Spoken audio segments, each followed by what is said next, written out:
Krishna Krishna Hare Hare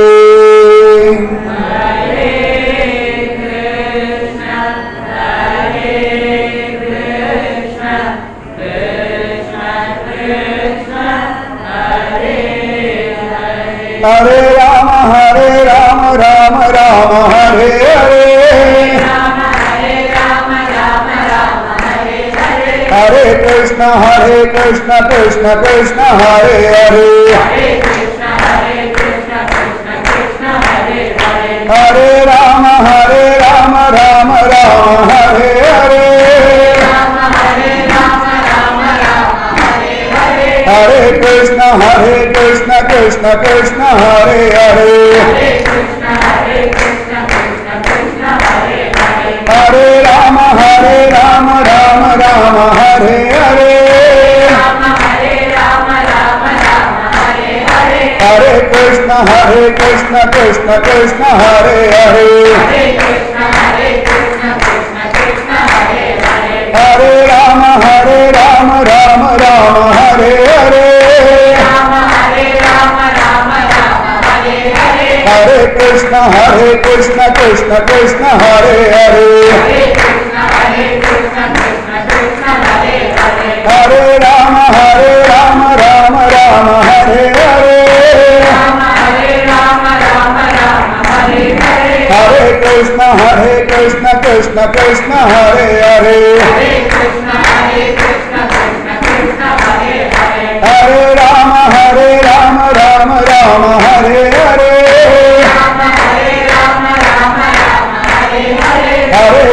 Hare Krishna Krishna Hare Hare Hare Rama Rama Hare Hare Hare Krishna Krishna Hare Hare Krishna Krishna Hare Hare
Ramanujadhaya Patram Jnana-vairagya-bhushanam Srimad-Venkatanacharyam Vande Vedanta-desigam Lakshmi-natha-samarambham Nathaya-munamadyamam Asmadhacharya-paryantham Vande Guru Paramparam Yo Nityamachyudapadam Bhujayo युग्म व्यामोहतस्ततितराणि तृणाय मेने अस्मद्गुरोर्भगवतोऽस्य दयैकसिन्धो रामानुजस्य चरणं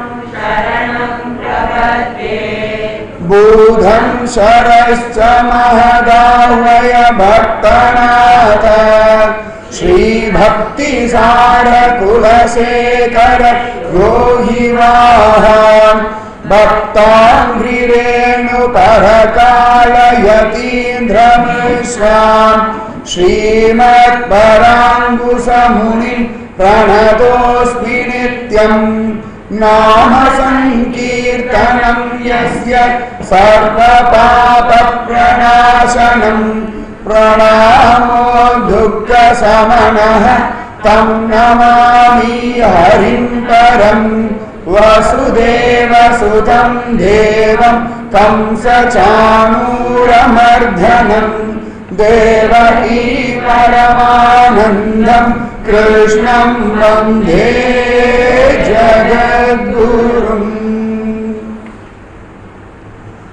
कूजन्तं राम रामेति मधुरं मधुराक्षरम् आरुह्य कविताशाखां वन्दे वाल्मीकिकोकिलम् वाल्मीकिर्मुनिसिंहस्य कवितावनचारिणः शृण्वन् रामकथानाथं कोणयाति परां गतिम् यप्पिबन् सततं रामचरितामृतसागरम् अतृप्तस्तं मुनिं वन्दे प्राचेतसमकल्मषम् गोष्पतीकृतराराशिं मशकीकृतराक्षसम् रामायण महामाला रत्नं वन्दे अनिलात्मजम् अंजनानन्दनं वीरं जानकीशोकनाशनं कपीशमक्षहन्तारं वन्दे लङ्का भयङ्कर मनोजवं मारुततुल्यवेगं जितेन्द्रियं बुद्धिमतां वरिष्ठं वातात्मजं वानरयूथमुख्यं श्रीरामदूतं शिरसा नमामि यत्र यत्र रघुनाथकीर्तनं तत्र तत्र कृतमस्तकाञ्जलि बाष्पवारि परिपूर्णलोचनं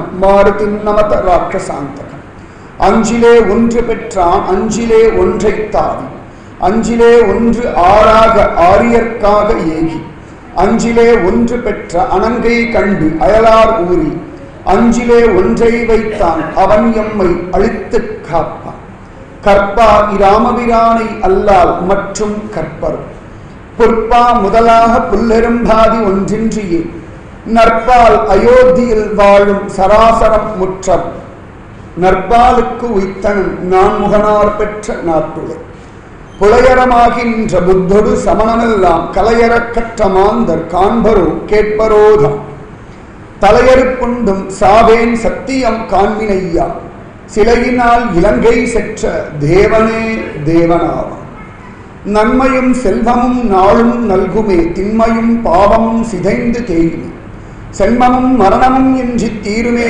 இம்மையே ராமவென்றிரண்டெழுத்தினார்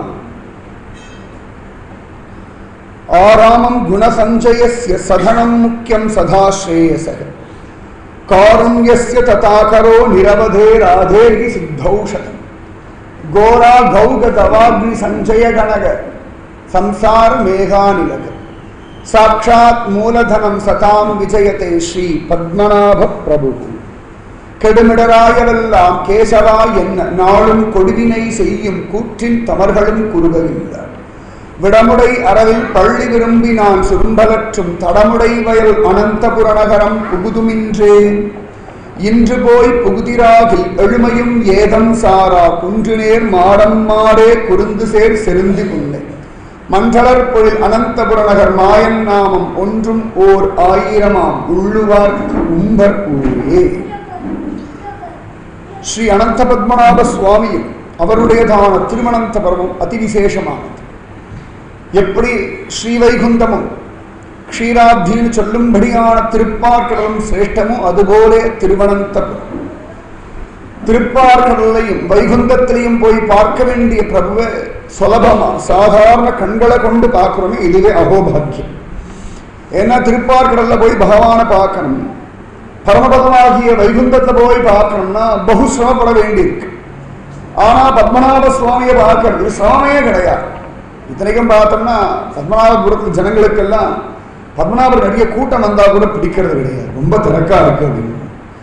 சரியா சொன்னா பத்மநாபர் சைஸுக்கு பத்மநாபர் காருண்யத்துக்கு கூட்டம் குறைச்ச காரணம் பத்மநாபபுரத்தில் இருக்கக்கூடிய ஜனங்கள் தான். எப்போ பார்த்தாலும் நீங்களே ஈஸியாக போய் பார்த்துட்டே இருக்கணும்னு நினைக்காதீங்க. திருப்பதி மாதிரி 24 மணி நேரம் கியூல நின்று போகணும். அப்பொழுதுதான் பத்மநாப பலம் உங்களுக்குலாம் தெரியும். அது ஒரு நாள் வரத்தான் போகிறது, அன்னைக்கு தான் தெரியும். அன்னைக்கு சத்தியமா எல்லாருக்கும் தெரியும். இன்னமோ ஜாலியாக அப்படி போகணும், வடக்கு நடையில் நுழைஞ்சேன், தெற்கு நடையில் நுழைஞ்சேன், அவளை பார்த்தேன் இவாளை பார்த்தேன் போகணும்னு நினைச்சிட்டு இருக்கு. ஆச்சு பத்மநாபர் கொஞ்சம் கொஞ்சமா தன் பலத்தை விதவிதமா காட்டின்னு இருக்கா. இங்க இருக்கிற ஆளுக்கே ஒரு 24 மணி நேரம் கியூல நின்னா தான் பத்மநாபனை பார்க்க முடியும்னு ஒரு காலம் வரப்பொழுது. அதுக்கு முன்னாடி இப்ப எவ்வளவு முடியுமோ பார்த்துடும். சத்தியத்தை நான் சொல்றேன், தெரிய மாட்டேங்கிறது பத்மநாப பலம். ஒரு நாள் திடீர்னு ஒரு பிரகாசம் ஸ்வர்ணமயமா இருந்தாலும் யாருக்காவது தெரியுதா? திடீர்னு ஒரு நாள் கிளம்பினார் இல்லையா, தான் ஸ்வர்ண மூர்த்தி ஆச்சரியமா அப்படி கிளம்பினார் இல்லையா, அதுபோல திடீர்னு ஒரு நாள் பத்மநாபர் ஆச்சரியமா தன் பலத்தை நிரூபணம் பண்ணிடுவார். அவ்வளவு சிரேஷ்டமான ஒரு வஸ்து திருவனந்தபுரம் அனந்த பத்மநாப சுவாமி. வாழ்க்கையில் நீங்க எதை சம்பாதிச்சல், எதை இழந்து, இதெல்லாம் 2ஆம் பட்சம். நித்தியம் பத்மநாபரை பார்க்கிறா, இதுவே மகாபாகியம். மற்றெல்லாம் ஓரம் தள்ளிடுங்க. நேற்று கூட சொல்லுங்க, மற்றெல்லாம் ஓரம் தள்ளிடுங்க. பத்மநாபர் சிரேஷ்டன். பத்மநாபரை பார்க்கிற பாக்கியம் கிடைக்கிற பயத்தெல்லாம் போக்கும்படியான ஒரு பாக்கியம் ஸ்ரீ பத்மநாப சுவாமி. அதனாலதான் ஆழ்வார் சொல்றார், இன்னைக்கே போய் நுழைஞ்சிடுங்கோ அப்படின்னு சார். இப்பயே போயிடுங்கோ, புகுதுமின்றே அவசரம். அவசரம் இத்தனைக்கும் சுவாமி நம்மாழ்வாரை பார்க்கறதுக்கு தான் பத்மநாபர் போனார். பத்மநாபர் பார்க்க நம்மாழ்வார் இங்க வரல. பத்மநாபர் திருவனந்தபுரத்தை தூக்கிண்டு ஆழ்வார் நகரி போயிட்டார். அப்படி ஆழ்வார் நகரி போகும்போது அங்க பார்த்தார் நம்மாள். ஆஹா, இப்பேற்பட்ட வஸ்து நம்மளை தேடிட்டு வந்திருக்கே, இது எல்லாருக்கும் கிடைக்குமா? ஆனால் ஓடுங்க ஓடுங்க ஓடுங்க. அவருக்கு ஒரு அர்த்தம், சார் இந்த வஸ்து என்ன பார்க்க வந்துருச்சேன், நான் இல்லவா போய் பார்த்துருக்கணும். நான் இல்லை ஓடி போய் கூட நின்று பத்மநாபா பத்மநாபா பத்மநாபா பத்மநாபான்னு கதறி எழுதி பார்க்க வேண்டிய வஸ்து என்ன தேடி வந்துடுதே. அதனால புகுதுமின்றே ஜனங்களே கைகால் என்ன இருக்க ஓடு, திருவனந்தபுரம் ஓடு, இன்று போய் புகுதிராதி எழுமையும் ஏதம் சாரா. இன்னைக்கு போய் நுழைஞ்சுட்டே அப்படின்னா எழுமையும் ஏதம் சாரா, ஒரு துக்கம் இல்லை. இல்லையே எங்களுக்கெல்லாம் துக்கம் இருக்கு அப்படின்னு நீங்க சொன்ன பத்மநாபனிடத்துல பூரண திட விசுவாசம் இல்லைன்றது சத்தியம். நான் சொல்றது கசக்கும், ஆனா உண்மை அதுதான். நம்மாழ்வார் வாக்கு பொய் கிடையாது. இன்று போய் புகுதிராகி எழுமையும் ஏதம் சாரா, பக்கத்துல கூட வரவே வராது, எதுவுமே வராது. எல்லாம் பத்மநாபர் பார்த்துட்டு இருக்கா, அத்தனையும் பார்த்துட்டு இருக்கா. எல்லாத்தையும் பாருங்க. உங்களுக்கு நீங்க சாப்பிட்ற ஆகாரத்துல இருந்து, குடிக்கிற ஜலத்திலேருந்து அவளுக்கு சொல்லுவா பத்மநாபர் நிறைய பேர் சிக்கன் குனியா வந்துடும், அதுவும் பத்மநாபருக்கு தெரியும். எல்லாத்தையும் அவர் பார்த்துட்டு இருக்காரு, கவலையே படாது. எல்லாமே பத்மநாபருக்கு நன்னா தெரியும். இன்று போய் புகுதிராகில் எழுமையும் ஏதம் சாரா, குன்றுநேர் மாடம்மாடே கொடுந்து சேர் செருந்தி கொண்டே. பெரிய பெரிய சின்ன குன்றுகள் மாதிரி வீடுகள்லாம் அவ்வளவு பெருசா இருக்கு. நன்னா குறுக்கத்தி புஷ்பங்கள்லாம் நன்னா அங்கங்க ஜோரா பூத்து குலுங்கிறது. குறுந்து சேர் செருந்தி பொன்னை, ஆச்சரியமா எல்லா பக்கம் நிறைஞ்சு கிடக்கு. அஞ்சலர்பொழி அனந்தபுரம் நகர் மாயன் நாமம். ஆச்சரியமான மாயன் படுத்துட்டு இருக்கார். தேனேன படுத்து தெய்வீயேஷாம் குணமயி மம மாயா துரத்யா. கையில தாமரைப்பு வச்சுட்டு என்னடா பண்ணிட்டு இருக்கா, அப்படியே ஒரு குழப்பம். இதுதான் மாயை. தெய்வீயேஷாம் குணமயி மம மாயா துரத்யா. என்னுடைய மாயை உங்களெல்லாம் தாண்ட முடியாது, ஆனா என் சரணத்தை பிடிச்செல்லாம் முடியும், இல்லைன்னா நடக்காது அப்படின்னு. அதனால சரணத்தை பட்டவர்த்தமா காட்டிட்டு இருக்கா. திருமுகத்தை பார்க்கலனாலும் பரவாயில்ல, திருநாபியை பார்க்கலனாலும் பரவாயில்ல, திருவடியை பார்த்துட்டேன்னா போதும். அதனால அந்த எம்பெருமானுடைய மாயன், பெரிய மாயன், அவனுடைய நாமம் அன்றவர் பொழில் அனந்தபுரநாகர் மாயன் நாமம் ஒன்றும் ஓர் ஆயிரமாம். அந்த பகவானுடைய ஒவ்வொரு நாமமே சகசிரநாமத்துக்கு சமான். பத்மநாப அஷ்டோத்திரம் எல்லாம் இருக்கு, அதெல்லாம் பார்த்தோம்னா ஒவ்வொரு திருநாமமே சகசிரநாமத்துக்கு சமானம் அப்படின்னு. ஆச்சரியமா ஸ்ரீராம ராம ராமேதின்னு 3 தடவை சொன்னா சகசநாமத்துக்கு சமானம் அப்படின்னு காண கிடைக்க. ஒரு கிருஷ்ணா சொன்னா 3 சகசநாமம் அப்படின்னு சொல்ற. ஆனா ஆச்சரியமா ஆழ்வார் நம்மாழ்வார் சொல்றார், பத்மநாபனுடைய ஒரு திருநாமமே 1000 நாமத்துக்கு சமானம், ஒன்றும் ஓர் ஆயிரமாம். பத்மநாபான்னு ஒரு தடவை சொன்னாலே ஒரு சகசநாமம் சொன்னதுக்கு சமானம், ஒன்றும் ஓர் ஆயிரமாம். உள்ளுவார்க்கு உம்பர் ஊரே. யார் இந்த பத்மநாபோடு இறுக்கி பிடிச்சுக்கிறாரோ அவளை பொறுத்த வரைக்கும் இது வைகுந்தம் தான். சத்தியம். லட்சதீப மகோத்சவத்தை பார்த்தோம்னா இது வைகுந்தம். பளிச்சு பளிச்சு பளிச்சு பளிச்சு நின்றது, சுதந்திரமா ஆனந்தமா ஆச்சரியமா. அதிவிசேஷமா இருக்கு. வைகுந்தத்தை பார்த்தோம்னா பணக்காரன் ஏழை படிச்சவன் படிக்காதவன் பாரபட்சம் தாரதமியம் எல்லாம் கிடையாது. எல்லாரும் இடிச்சு பிடிச்சு நின்று பெருமாளை பார்ப்பான். ஸ்ரீவேலி சமயத்தில் யார் யார் பக்கத்தில் இருக்குன்னு தெரியறதா? ஸ்திரீ புருஷ பேதம் தெரியறதா? வயசானவா சின்ன குழந்தைகள் பேதம் தெரியறதா? பணக்காரன் ஏழை பேதம் தெரியறதா? பிராமணா அப்ராமணா பேதம் தெரியறதா? அவாவா இடிச்சு பிடிச்சு போய் பத்மநாபரை பார்க்கறோம். உம்புவார்க்கு உள்ளு அம்பாசினா உள்ளுவார்க்கு உம்பர் ஊரே. அத்தனை விசேஷம் இந்த திருவனந்தபுரம். அந்த திருவனந்தபுரத்துல ஸ்ரீமத் ராமாயணம் கேட்கணும்ன்றது பரமபாகியம். பரமபாகியம். ஏன்னா திவாகர முனி, பில்வமங்கல ரிஷி, மகாராஜா சுவாதி திருநாள் இவாள்லாம் இந்த பூமியை சுத்தினே இருக்கா சூக்ம சரீரத்தோடு. அவளுக்கெல்லாம் இந்த ஊரை விட்டு போகிறதுக்கு ஆசை இல்லை.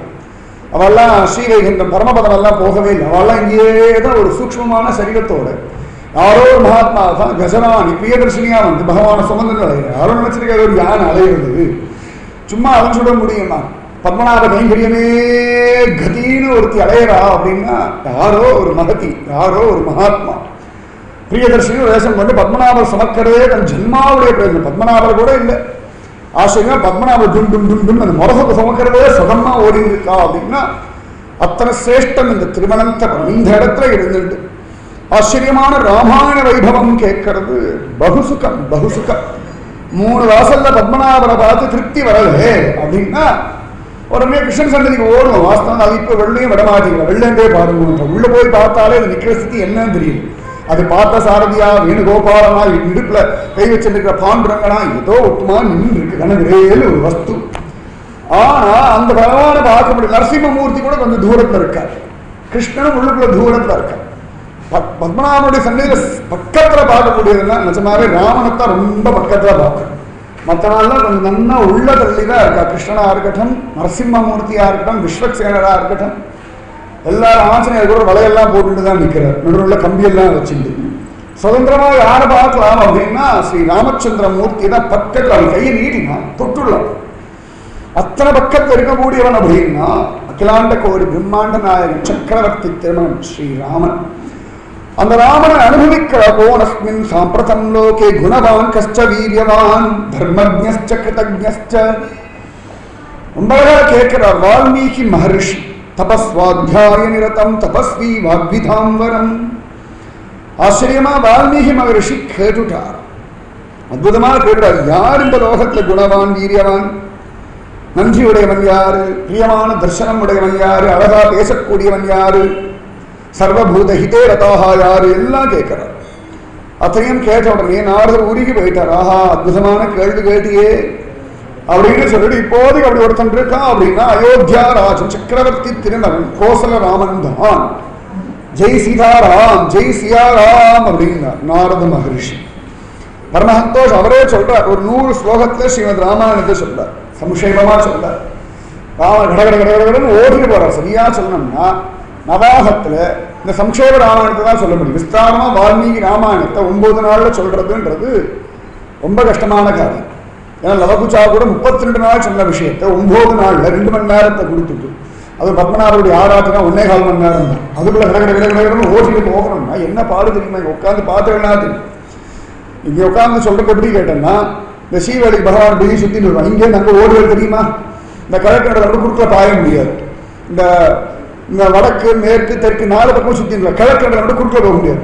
இந்த கிழக்கு நடையிலேருந்து பகவான் இந்த தெற்கே நடை வரத்துக்குள்ள இங்கேருந்து குடு ஓடி அந்த தரிசனம் மட்டும் பின்னாடியே ஓடி ஓடி ஓடி வருவதா அந்த மாதிரிதான் அந்த 1.25 மணி நேரத்துல 1.5 மணி நேரத்துல ராமாயணத்தை சொல்றதுன்றது ஸ்ரீவேலிக்கு பத்மநாபனோட ஓடுற சுகம். சுகம் கஷ்டம்னு நான் சொல்லல. அதுல எங்களமான பின்னாடி போறவாங்க முதல்ல ராஜாவோட ரொம்ப பொறுமையாத்தான் போவோம். இந்த ராஜா அந்த பக்கம் போனாலும் அது என்னதான் வேகமோ தெரியாது. ஓடிண்டே டக்கு நின்றும் நிக்க கூட கால் நிக்காது. ஓடிண்டே டக்கு நிக்கணும். அந்த மாதிரி ஒரு ராமாயண அனுபவம் திருவனந்தபுரத்திலே தான் அனுபவிக்கணும். ஆச்சரியம் அழகா கேட்டுட்டா வால்மீகி மகர்ஷி. நாரதர் அனுபவிச்சு சொல்றா ஒரு 100 ஸ்லோகத்துல ஸ்ரீமத் ராமாயணத்துல அந்த பகவானை பத்தி சொல்ற. வாக்மி ஸ்ரீமான். ஸ்ரீமான் அப்படியே ஸ்ரீ பொருந்தியவன் பகவான். வாக்மி பேசும்பொழுது எப்படி இருக்குன்னா அந்த வார்த்தைகளும் ஹிதமா இருக்கு. மதுர பாஷை, மதுரமா பேசுற அந்த வார்த்தையும் நன்னா இருக்கு. சொல்லக்கூடிய மெத்தடும் நன்னா இருக்கு. அதுல அந்த வாய் திறந்து மூடவும் அழகா இருக்கு. எல்லாம் சேர்ந்து வரணும். வார்த்தைகள் நன்னா இருந்தாலும் துவனி அழகா இல்லைன்னா பிரயோஜனம் இல்லை.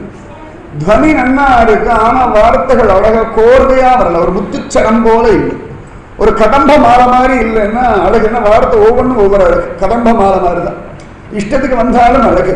துவனி நன்னா இருக்கணும், அது கோக்கிற விதம் அழகா இருக்கணும், அதை கொடுக்கிற மெத்தட் அழகா. இது மூணு சேர்ந்து அந்த சமயத்துல அந்த வாய் எப்படின்னா அப்ப தாமரை பூசை திறந்து திறந்து திறந்து திறந்து மூடுற மாதிரி இருக்கு. அப்படிலாம் பேசுவாங்க. பத்மநாபத்தை பேசி பாருங்க, அந்த செந்தாமரை வாய் திறக்கும், திரும்ப அப்படி மூடும், திரும்ப சங்கனி வாய் திறக்கும், வந்தியா அப்படின்னு, சௌக்கியமா அப்படின்னு. இந்த திறந்து திறந்து மூடுற அழகு அனுபவிச்சு பார்த்தேன்னா வாக்மி ஸ்ரீமான் அவ்வளவு அழகா பேசுறா. சத்தியவாதி சராகமக பிரியவாதி ச பூதானாம், சத்தியத்தை பேசுறா, பிரியமா பேசுறா, ரொம்ப சமதா இருக்கான். அவன்தான் ராமன், கோசல ராமன், சீதாராமன், தசரத ராமன், கோதண்ட ராமன், ஜெயராமன். ஆச்சரியமா லிஸ்ட் போட்டு சொல்லிட்டார். மகாபாரதி முழு விஷயத்தையும் சொல்லி அவர் தான் இப்ப ராஜ்ய பரிபாலனம் பண்ணிருக்கார். அவரை பத்தி நீ விஸ்தாரமா தியானம் பண்ணி எழுது, இதுதான் உனக்கு சுகம், உன் தர்மம். நீ ரத்னாகரனா இருந்து வால்மீகியா மாறினத்துக்கு ஒரே பிரயோஜனம், ஆதி காவியம் ஸ்ரீமத் ராமாயணம் பாடுறதுதான் அப்படின்னு ஆசீர்வாதம் பண்ணிட்டார். ஏதோ ஒரு உத்தமமான காரியத்துக்காகத்தான் ஒவ்வொரு ஜீவனமே பூமியில் இறங்கிறது.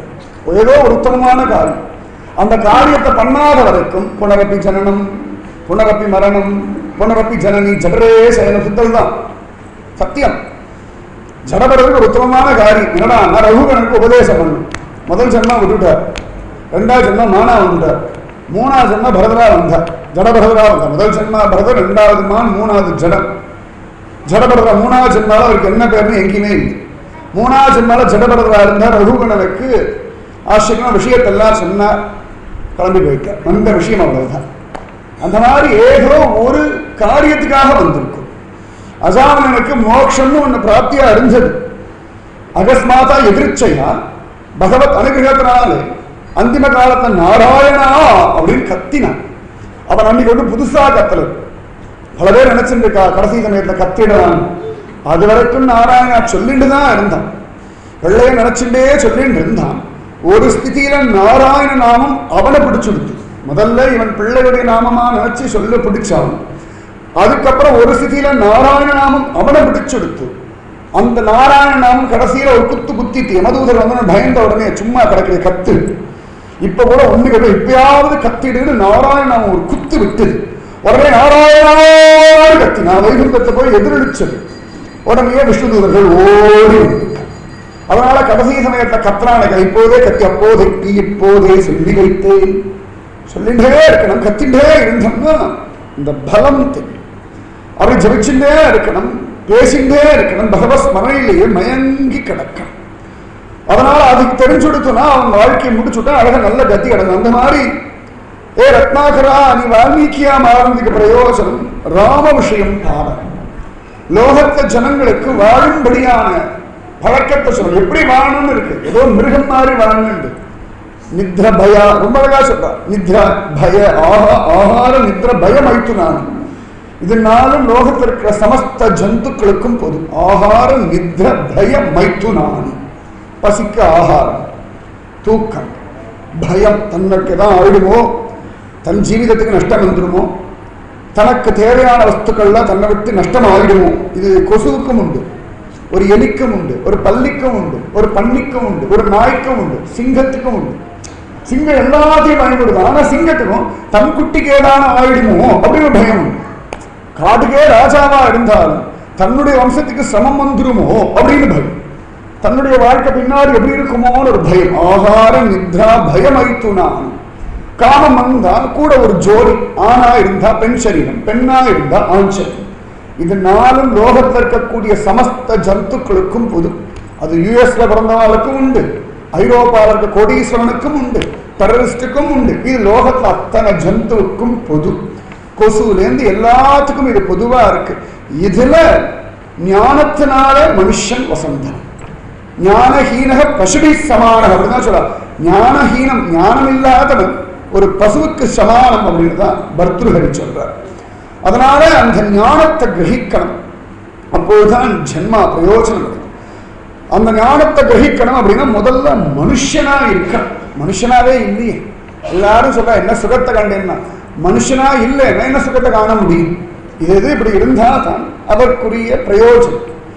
ஒரு ஏசி மிஷின்னா அது சின்ன ஆக்கணும், ஒரு ரெட் கிரைண்டர்னா அதை அரைக்கணும், அது வெறும் சுத்திட்டே நிறையவே இல்லைன்னா என்ன பிரயோஜனம்? எங்காவது ஒரு ரெட் கிரைண்டர் இருக்கு, தண்டை எதை போட்டா அரைச்சு தொலைய மாட்டேங்கிறது அப்படின்னா ரெட் கிரைண்டரா அரைக்கணும். அந்த மாதிரி மனுஷன்னா இப்படி இருந்தா தான் சுகம். அப்படி இல்லைன்னா இருக்கேன்னு சொல்லிக்கலாமே உரிய நடைப்பினம், அவ்வளவுதான். ஒரு மிருகத்துக்கு சமான். பாஷை பேசலாம், அடுத்த அந்த சண்டை போடலாம், ஒரு பெரிய படிப்பு படிச்சிருக்கலாம், ஆனா வந்த காரியம் ஒன்றும் பண்ணலை அப்படின்னா பிரயோஜனம். அதனால ஆச்சரியமா அவர் சொல்லிட்டார், நீ ஆதிகாவியம் எழுது, ஸ்ரீமத் ராமாயணம் எழுதுன்னு சொல்லிட்டு போயிட்டார். எழுதுன்னு சொன்னதாக இது அனுபவி அப்படின்ட்டார். உடனே அதையே நினைச்சுட்டு இருக்கார். பரம சந்தோஷம். அப்பாடா, ஒரு உத்தமமான ஒருத்தனை பத்தி கேட்டுட்டோம், அப்பா இதுவே பரம சுக்கம். ஆனா நல்ல விஷயங்களை கேட்கறதே பகு சுக்கம். நல்ல விஷயங்கள் பண்றோமோ படிக்கிறோமோ நினைக்கிறோமோ அதெல்லாம் அடுத்த விஷயம். கேட்டுட்டோம் அப்படின்னால நன்னா இருக்கு இல்லையா? சமயத்தை யாராவது வெளியூர்லாம் போயிட்டு வந்து அந்த ஊர்ல ரொம்ப கிளீனா இருக்கு அப்படின்னா கேட்கறதுக்கே சந்தோஷமா. நம்ம கிளீனா வச்சுக்கிறோமோ இல்லை, நம்மளே குப்பை போடுவோம். ஆனா யாரா ஃபாரின்லாம் போயிட்டு அந்த ஃபாரின்லாம் என்னமா வச்சு என்ன கிளீனா ஃபர்ஸ்ட் கிளாஸா இருக்குன்னா அப்படியா கேட்கறதுக்கே நல்லா இருக்கும். நம்ம போகிறோமோ இல்லையோ கேட்கறதுக்கே ஒரு சுக்கம். யாரோ ஒருத்தர் சொல்லுவார், அந்த பையனுக்கு பொண்ணு பார்த்துருக்கா, அவ்வளவு அழகி, அழகு சொட்ட சொட்டா இருக்கு, அப்படியா கேட்கறதுக்கே சந்தோஷம். இதுவே சந்தோஷம். அதுபோல உத்தமமானவனை பத்தி ஒருத்தனை பத்தி கேட்கறது பகு சந்தோஷம். பகு சந்தோஷம். அது ரிஷியா இருந்தா தான் அந்த சந்தோஷம் என்னன்னு தெரியும். அப்பதானே தெரியும், அதுதானே பரம சுகம். அந்த மாதிரி கேட்டுட்டார், பரம சந்தோஷம்.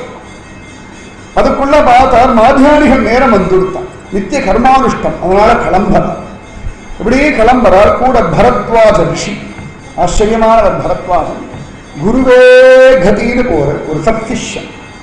குருவுடைய சுவாவம் தெரிஞ்சிருக்கான். குருவுடைய சுவாவம்னா அவாவா குரு திடீர்னு கோபமா இருக்கார், திடீர்னு குரு ரொம்ப டல்லா இருக்கார், குரு இன்னைக்கு ரொம்ப ஹாஸ்யமா இருக்கார், குரு இன்னைக்கு ஜாலியா இருக்கார்.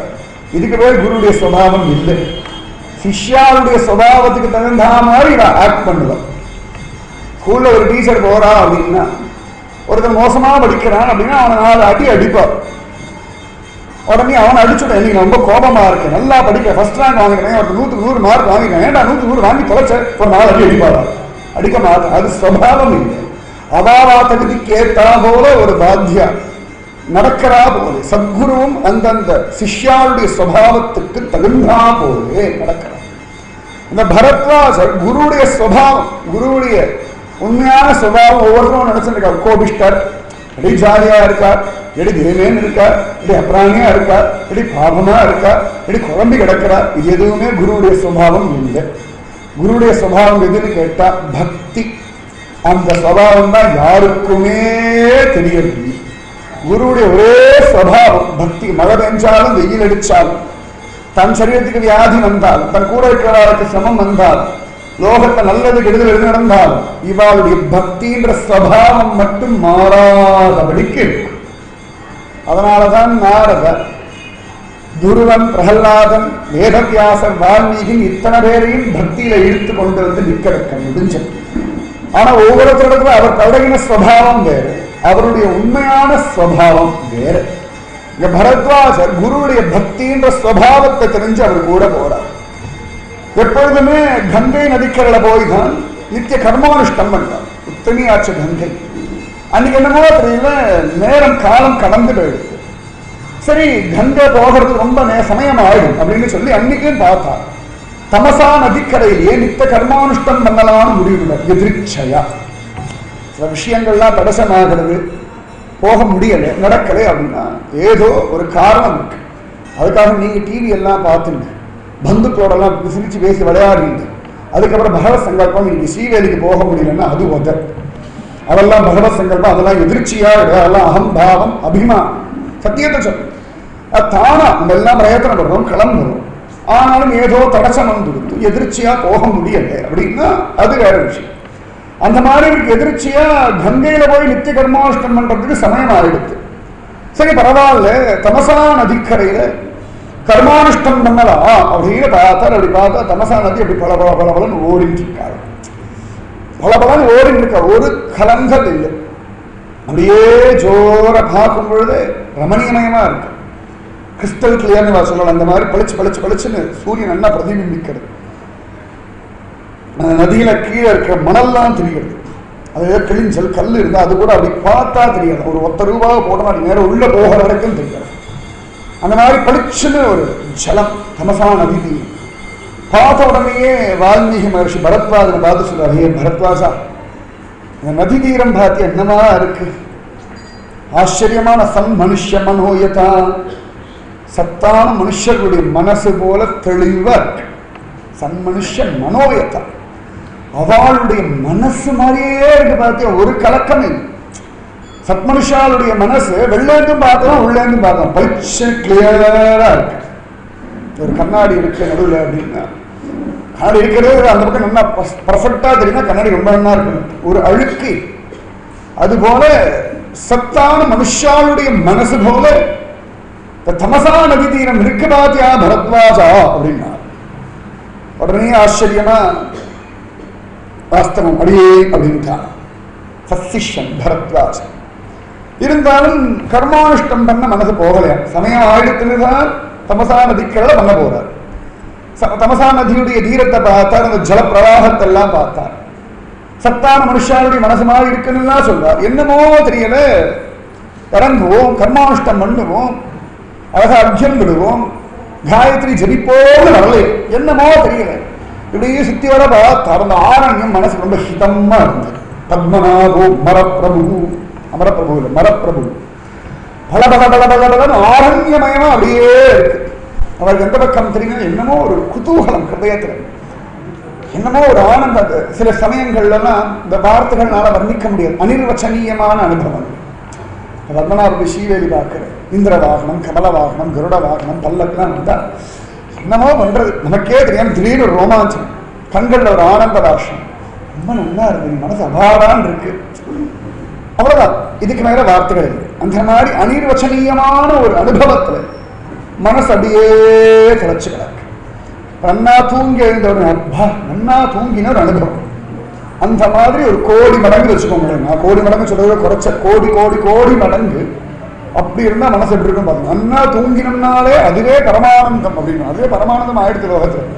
பரமானந்தம்னா நன்னா தூங்கி எழுந்தாச்சுன்னா பரமானந்தம். அதான் அப்பொழுது நன்னா தூங்கிட்டோம், ஞாயிற்றுக்கிழமை மத்தியானம் யாரும் டிஸ்டர்ப் பண்ணா ஒரு 2 மணி நேரம் கட்டையை சாய்ச்சிட்டோம்னா பரமானந்தம் அப்படின்னு ஆயிடுச்சு. ஆனா இவர் பார்க்கணும் அந்த ஆனந்தத்தை தலைக்கிறார், இப்படியே போறா. ஆச்சரியமா ஒரு மரம், அதுல 2 கிரௌஞ்ச பட்சிகள் ஜோடியா ஜோரா விளையாடுறதுக்கு தமிழ்ல சொல்லும் பொழுது அன்றில் பறவை அப்படின்னு சொல்லுவாங்க. சம்ஸ்கிருதத்துல கிரௌஞ்ச பட்சி. அவ்வளவு தூரம் அந்யோன்யம், அந்யோன்யம் அவ்வளவுதான். இந்த காலத்துல ஸ்திரீ புருஷாளுக்கு நடுவில் பார்க்க முடியாத அந்யோன்யம், தம்பதி நடுவில் பார்க்க முடியாத அந்யோன்யம். இப்பெல்லாம் தம்பதி நடுவில் அந்யோன்யம் எப்பன்னா, இங்கேருந்து இங்கே ஒரு புடவை வாங்கி கொடுத்துட்டா, ஒரு நகையை வாங்கி கொடுத்தா ஒரு அநியாயம். நான் பார்த்தா அந்யோன்யமா இருக்கு. அநியாயம் தான் சொல்லணும், நான் அந்யோன்யம் தப்பு, அநியாயமா தான் இருக்கு. அந்த ஞாயிற்றுக்கிழமைக்கு சாயங்காலம் ஒரு வெங்காய பகோடா பண்ணி கொடுத்தா, ஒரு மசால் வடை பண்ணி கொடுத்தா, ஒரு பூரி பண்ணி ஒரு அந்யோன்யம் வந்துடுது, அவ்வளவுதான். அப்படி இல்லை அப்படின்னா அந்த பக்கம் பார்த்துட்டுப்பா, அந்த பக்கம் பார்த்துட்டுப்பா. பத்மநாபர் கோயில் ஒரு வடக்கு வாசல் வழியா தெற்கு வாசல் வழியா வரும் நுழைவு கூட. ஆனா ஒரு சந்தோஷம், பத்மநாபர் பார்க்க வராது அப்படின்னு. இதுக்கு பேர் அந்யோன்யம். அன்றில் பறவை, இந்த கிரௌஞ்ச பட்சிகள் ரொம்ப அந்யோன்யமா இருக்கும். ராத்திரி கூட ரெண்டும் தன்னுடைய அழகு அப்படி கோத்துட்டு தான் தூங்குமா, அவ்வளவு தூரம் அந்யோன்யம். அப்படி தூங்க அந்த மறந்து போய் இந்த அழகு தானா அப்படி பிரிஞ்சுடுமா. உடனே அதுக்கு ரொம்ப துக்கம், வரடா பிரிஞ்சுட்டோமேன்னு சொல்லி கத்திண்டே இருக்குமா. கத்தி கத்தி கத்தி திரும்ப தன் அழகுகள் சேர்ந்து தூங்கின பிறகுதான் பரம சுக்கம். சமயத்தில் எங்கேயாவது தன்னுடைய ஜோடி பட்சி காணும் அப்படின்னா ஒரு 3-4 தடவை கூப்பிடும். வரல அப்படின்னா கத்திண்டே இருக்கும்.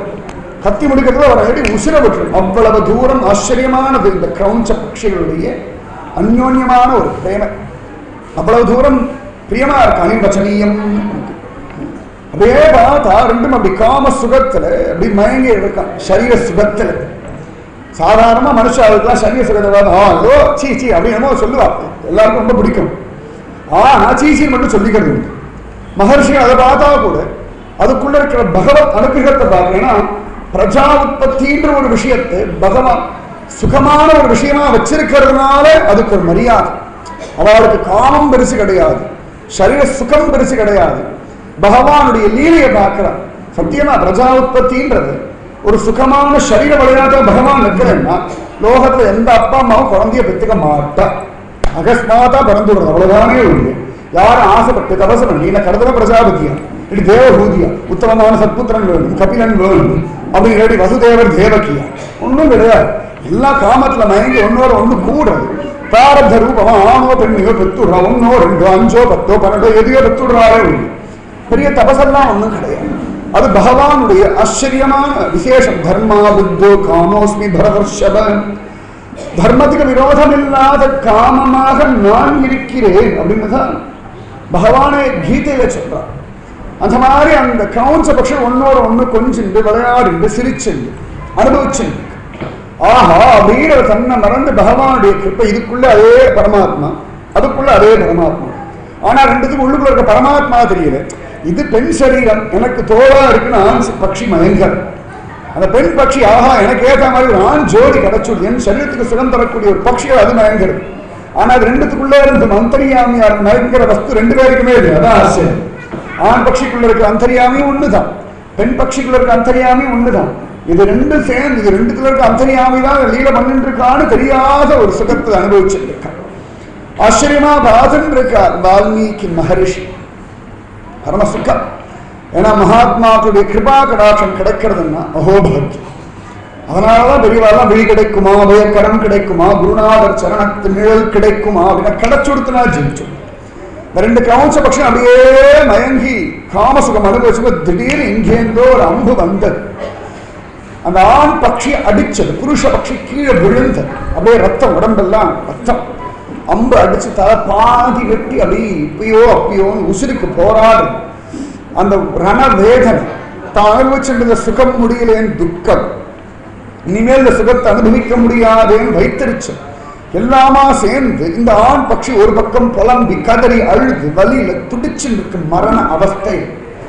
இன்னொரு பக்கம் பெண் பட்சி அப்படியே தன்னை மறந்து அனுபவிச்சு இந்த சுகம் தடப்பட்டு போயிடுது.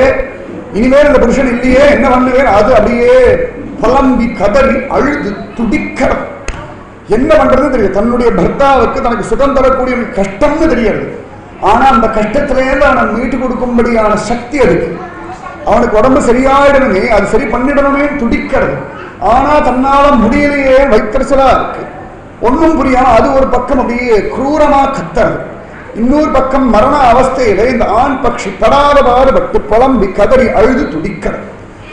வந்ததே கோபம். வால்மீகி மகர்ஷி திரும்பி பார்த்தார். ஒரு வேட அழகா சிரிச்சுட்டு இருக்க, அம்ப அடிச்சுட்டா என்னமா அடிச்சுட்ட, வந்த காரியம் முடிஞ்சுடுத்து அவன் சிரிக்கிற. உடனே திரும்பி பார்த்தார். மா நிஷாத கத்ரா என்ன பல்ல கடிச்சுட்டு கோபமா திரும்பி பார்த்தார். மா நிஷாத பிரதிஷ்டாந்தம் அவதி சாஸ்வதி சமாஹா. ரொம்ப அழகா சொல்றார்.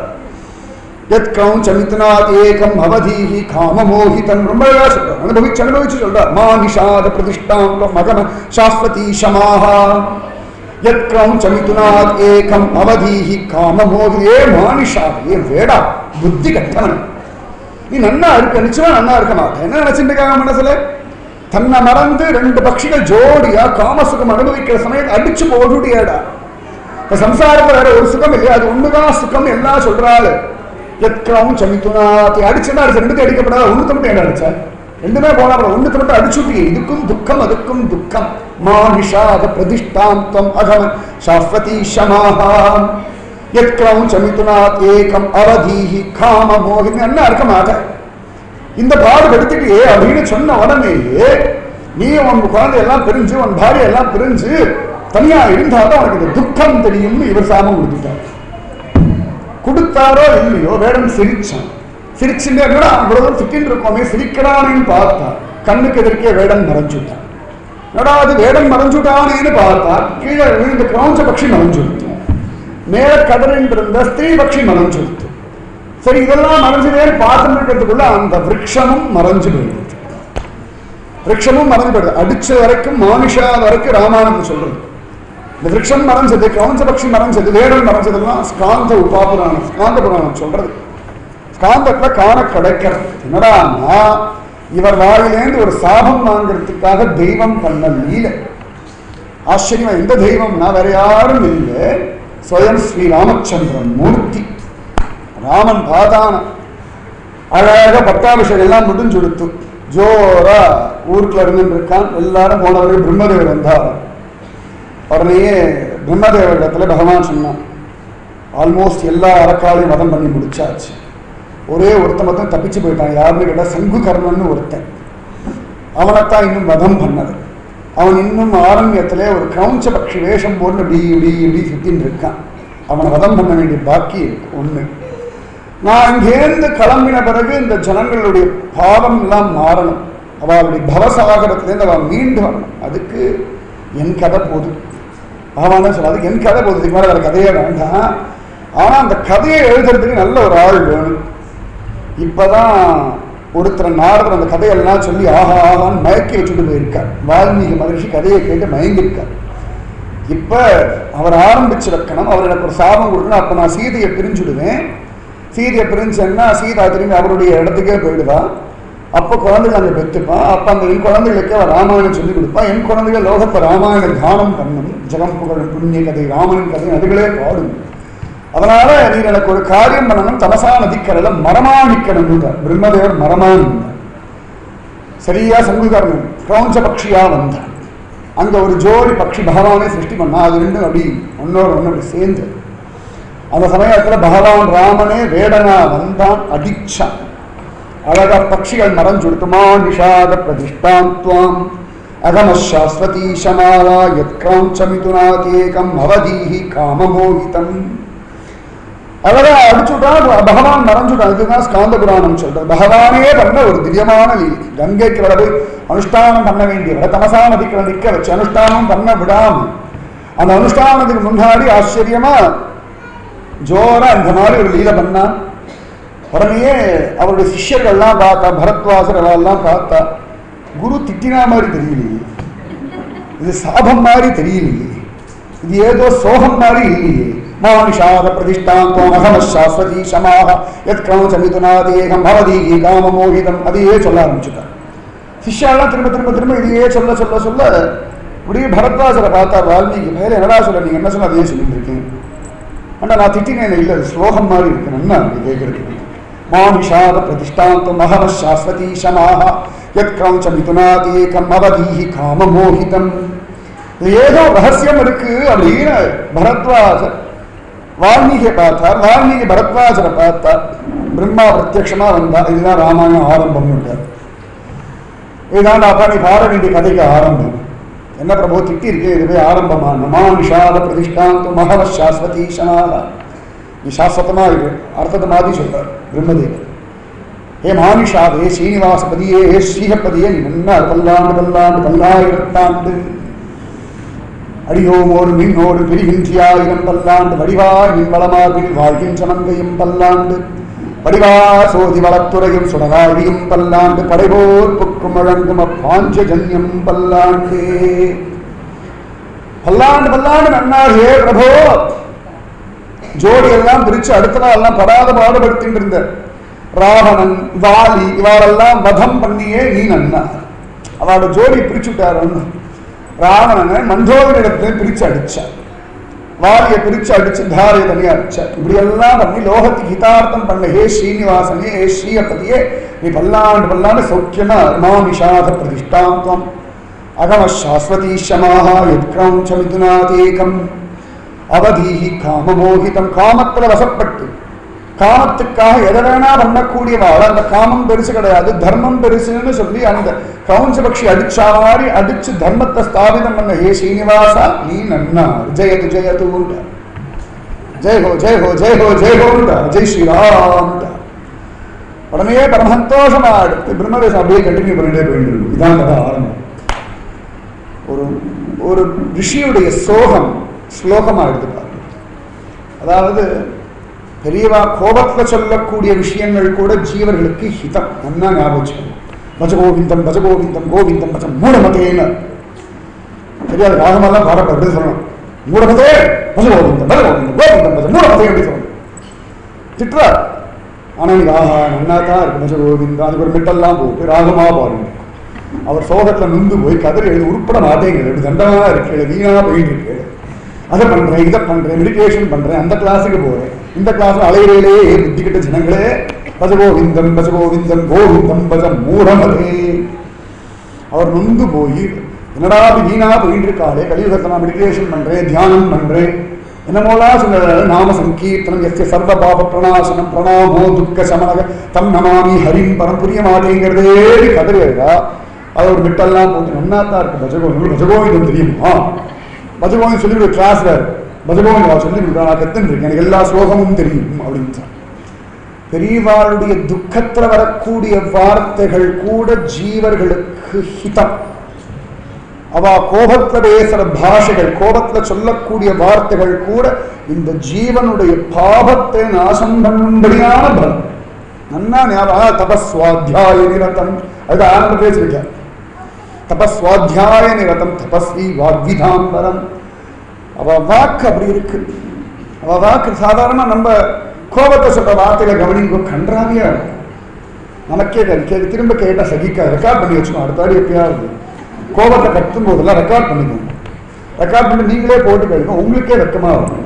இதை விட்டு தனியா காமெடி சேனல்லாம் பார்க்கவே இல்லை. நீங்க கோபத்துல கண்டா அப்பப்ப ரிப்பீட் பண்ணி ரீவைண்ட் பண்ணி கேட்டேன்னா விழுந்து சிரிச்சுட்டு ஜென்ம ஜென்மாவும் சிரிச்சுட்டு அவ்வளவு வளரும். உலகை கொற்றோம் நித்தியமா வளரும். அவ்வளவுதான், தெளிவா வளர்ந்து இருக்கும். ஆனா ரிஷிகளுடைய வார்த்தைகளுக்கு அத்தனை பலம், அத்தனை ஆச்சரியமா பேசுறா. அதே தியானத்துல இருக்கார். அப்படியே விஸ்தாரமா ஸ்ரீமத் ராமாயணம் ஹிருதயத்தை பிரத்யக்ஷமா தெரியுமா நிஷாதன்னு ஆரம்பிச்சோம். ஹிருதயத்துல ராம வைபவம் பூர்ணமா தெரியும். தசரத காலத்திலே இந்த பிளாஷ்பேக், ராமன் ராஜ்ய பரிபாலனம் பண்ணிட்டு இருக்கான். அவன் கதையை சொல்றதுக்கு முதல்ல அப்படியே பிளாஷ்பேக். ராமாயணம் பிளாஷ்பேக்கா தான் போகுது, பாரதமும் பிளாஷ்பேக்கா தான் போகுது, மகாபாரதமும் பிளாஷ்பேக் தான். ஜனமே ஜெயனுக்கு ஆச்சரியமா சொல்றான் நாடுதான் இருக்கு வைசம்பார். அந்த மாதிரி பார்க்கிற ஆச்சரியமான அயோத்தியா தேசம் தெரியும். அதி விசேஷமான தேசம். யுத்தத்தினாலே யாராலையும் ஜெயிக்க முடியாத ஒரு தேசம் அயோத்தியா. அற்புதமான ஒரு ராஜன், பிரஜைகளுக்கான ஒரு ராஜன் தசரத சக்கரவர்த்தி. எல்லா இடங்களையும் அடியேன்னு சொல்றது. தசரதன்றது அவருடைய உண்மையான பெயர் கிடையாது, நியூமராலஜி பெயரும் கிடையாது. அவர் 10 திசையிலையும் ரதத்தை ஓட்டிட்டு போவார். அதனால அவருக்கு தசரதன்னு தெரியும். 4 திசைகள், 4 திசை மூலைகள், ஆகாசம் பூமிக்குள்ள இப்படி எல்லா பக்கமும் ரதத்தை ஓட்டக்கூடியதுனால அவருக்கு தசரதர் அப்படின்னு தான் திருநாள். அந்த திருநாமத்தோட இருக்கார். 60,000 மனைவிகள், 60,000 வருஷங்கள் ஆயாச்சு. பிள்ளைலாம் ஒன்றும் இல்லை. ரொம்ப அப்படி துக்கமா இருக்கார். எல்லாம் நல்லா இருக்கு. ஃபர்ஸ்ட் கிளாஸ் ராஜ்யம். மாதம் மும்மாறி மழை பெய்யறது. ஃபர்ஸ்ட் கிளாஸ் மழை. தீங்கின்றி நாடெல்லாம் திங்கள் மாறி பெய்து ஓங்கு பெருஞ்சன்னல் ஊடு கயல்கள் பூங்குவலை போதில் புரிவண்டு கண்படுப்பதெங்காதே புக்கிருந்து சீர்த்தமுறை பற்றி வாங்க குடம் நிறைக்கும் வள்ளல் பெரும் பசுக்கள் நீங்காம நிறைஞ்சிருக்கு. ஒன்னுக்கும் வரவில்லை. ராணிமாரும் அவ அசாத்தியமா இருக்கா. கௌசல்யா தேவி, சுமத்ரா தேவி, கைகேயி தேவி. ஆனா கைகேயி தேவின்னு சொல்ல முடியும், அவ்வளவுதான் சொன்ன. கைகேயி தேவி ஆச்சரியம். எல்லாம் பத்திவரதைகளா இருக்கா. அற்புதமான பத்திவரதைகள். உங்களை கல்யாணம் வந்து என்ன சுகத்தை கண்டேன்னு மாமாமார்களை திட்டாத ஒரு பத்திவரதை. அவ கல்யாணம் பண்ற ஒரு குழந்தை உண்டா அப்படின்னு யாருமே கரிச்சு கொட்டலையா தசரதரை பார்த்து.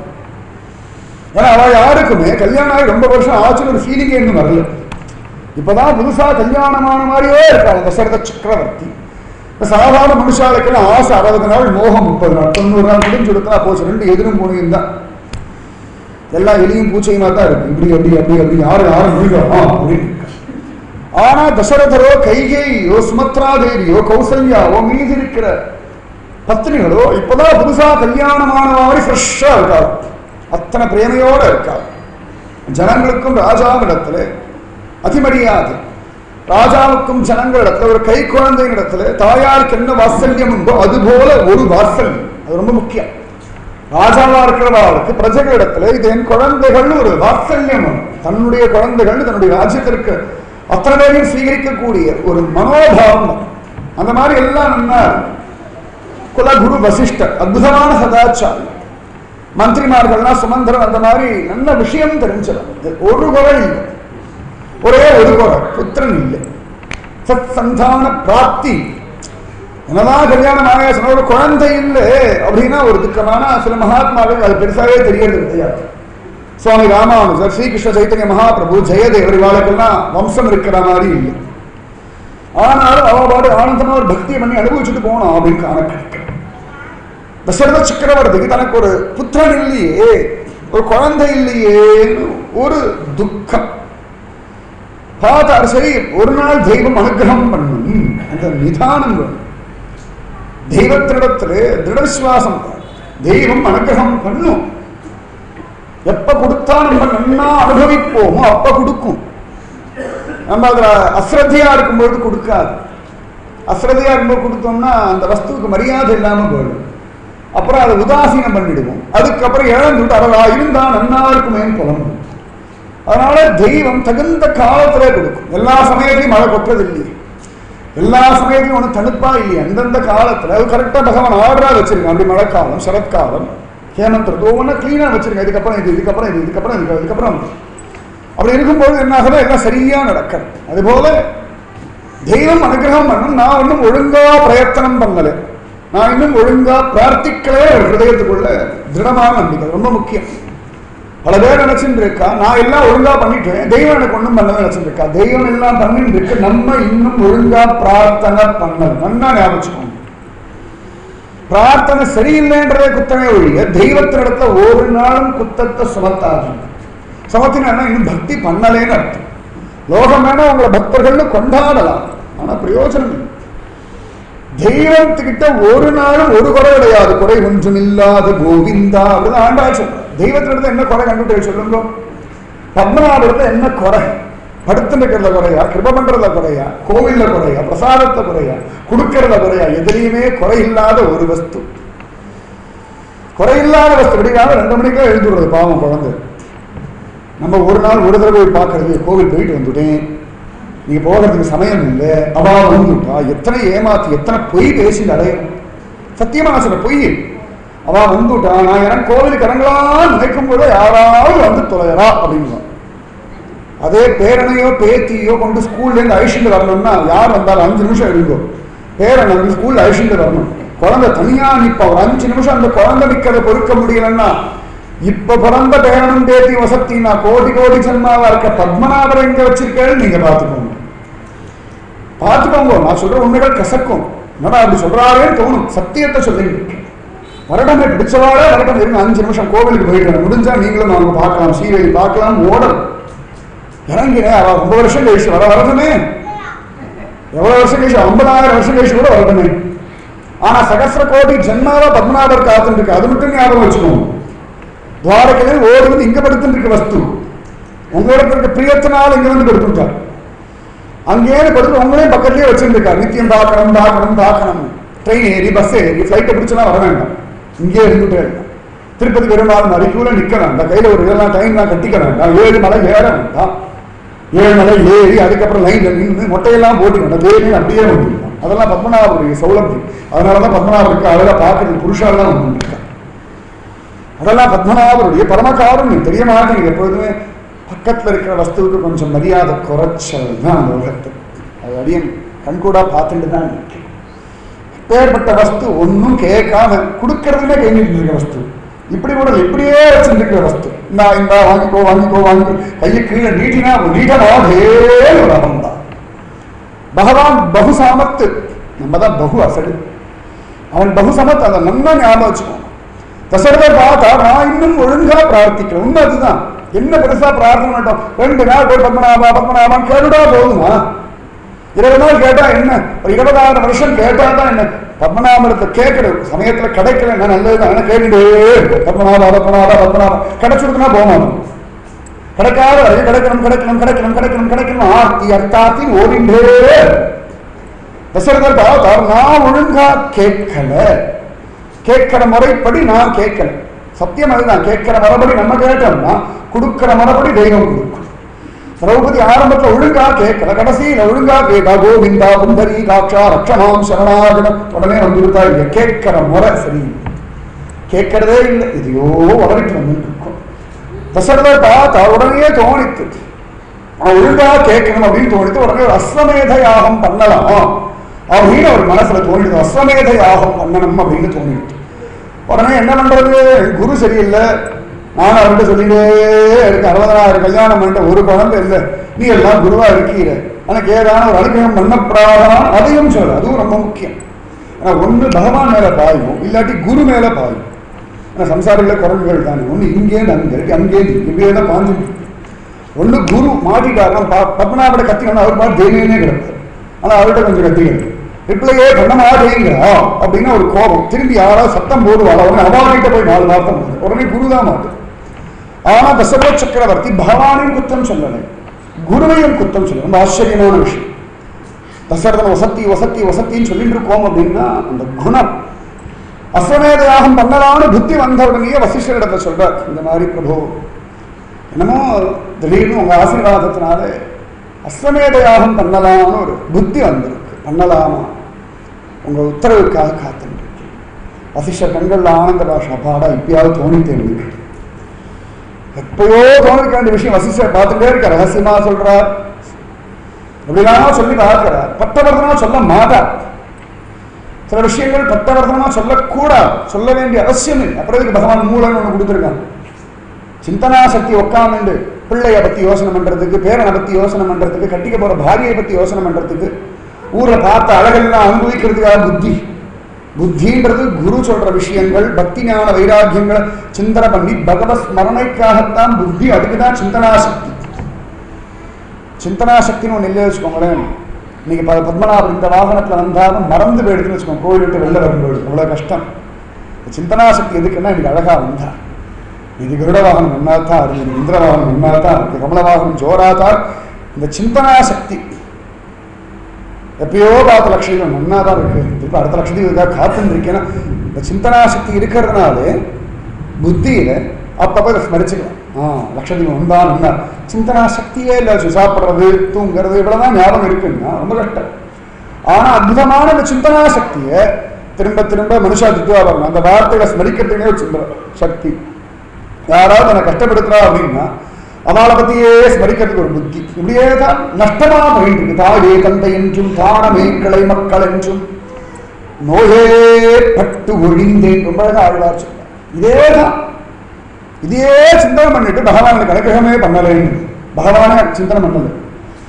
கோவிலையும் போயிட்டு யார் யாரையோ சிந்தனை பண்ணி பகவத் சிந்தனை பண்ண ஸ்பூடகமா சொல்லியிருந்தான். வசிஷ்டர் இன்னைக்கு புரிஞ்சு கொடுத்தான், காத்துட்டு இருக்கா. சத்தியமா நம்ம நினைச்சிருக்கோம் நம்ம தான் குருவை பிடிச்சி பல வருஷம் ஆச்சு, நமக்கு இன்னும் ஞானம் வரல, நம்ம தான் காத்துட்டு இவரையே குருவா வச்சிருந்து பேசாம குருவை மாற்றிடலாமா அப்படின்னு நினைச்சிருக்கோம் நம்ம.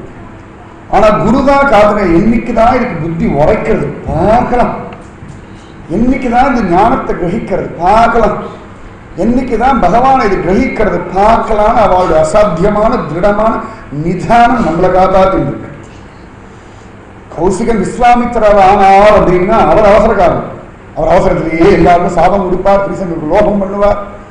ஒவ்வொரு தடவை தபசு வீணாகும் பொழுதுதான் வசிஷ்டர் சரி ஒரு நாள் மனுஷியாரம் கௌசிகர காட்சிலும் காத்துட்டு இருந்தது, ஏங்கிட்டு இருந்தது, பிரார்த்திச்சுட்டு இருந்தது, பிரயத்தனப்பட்டிருந்தது யாருன்னா வசிஷ்டர் ஒருத்தர் தான். கௌசிகருக்கும் அது தெரியாது, ஒரு ஸ்திதியில தான் தெரிஞ்சு அவர் பிரம்ம ரிஷின்னு சொன்ன பிறகு அது வரைக்கும் தெரியல. பிரம்ம ரிஷின்னு சொல்ல மாட்டேன்னு சொல்லும் போதெல்லாம் கோச்சுட்டார். ஆனா பிரம்ம ரிஷின்னு வசிஷ்டர் சொன்ன பிறகுதான் அவர் பிரம்ம ரிஷி லோகமே ஒத்துண்டு. அந்த மாதிரி இந்த குரு காத்துங்கிறதாப்பா புத்தி வந்துடுதே. உடனே சக்கரவர்த்தி நல்ல காரியம் பண்ணலாமே அப்படின்ட்டு பண்ணிட்டு அழகா சுமந்திரர் ஒரு பார்வை பார்த்தார் வசிஷ்டர். புராண ரகசியம்லாம் ஒண்ணு இருக்கே, அது அழகா ராஜா இடத்துல அந்த படத்துல ரகசியமா சொல்லிடுன்னு ஒரு பார்வை பார்த்தார். சில விஷயங்கள் நேரடியா பேசுவா, சில விஷயங்கள் அடுத்ததான் மூலமா சொல்லுவா, எப்படியோ நமக்கு உண்டிய விஷயங்களை சொல்லுது. உடனே சுமந்திரர் அந்த படத்துக்கு ஓடினார், தசரதர் பின்னாடியே ஓடினார். இந்த மாதிரி அஸ்வமேத யாகத்துக்கு எல்லா ஏற்பாடும் பண்ணுங்கோ அப்படின்னா சொல்லிட்டார்.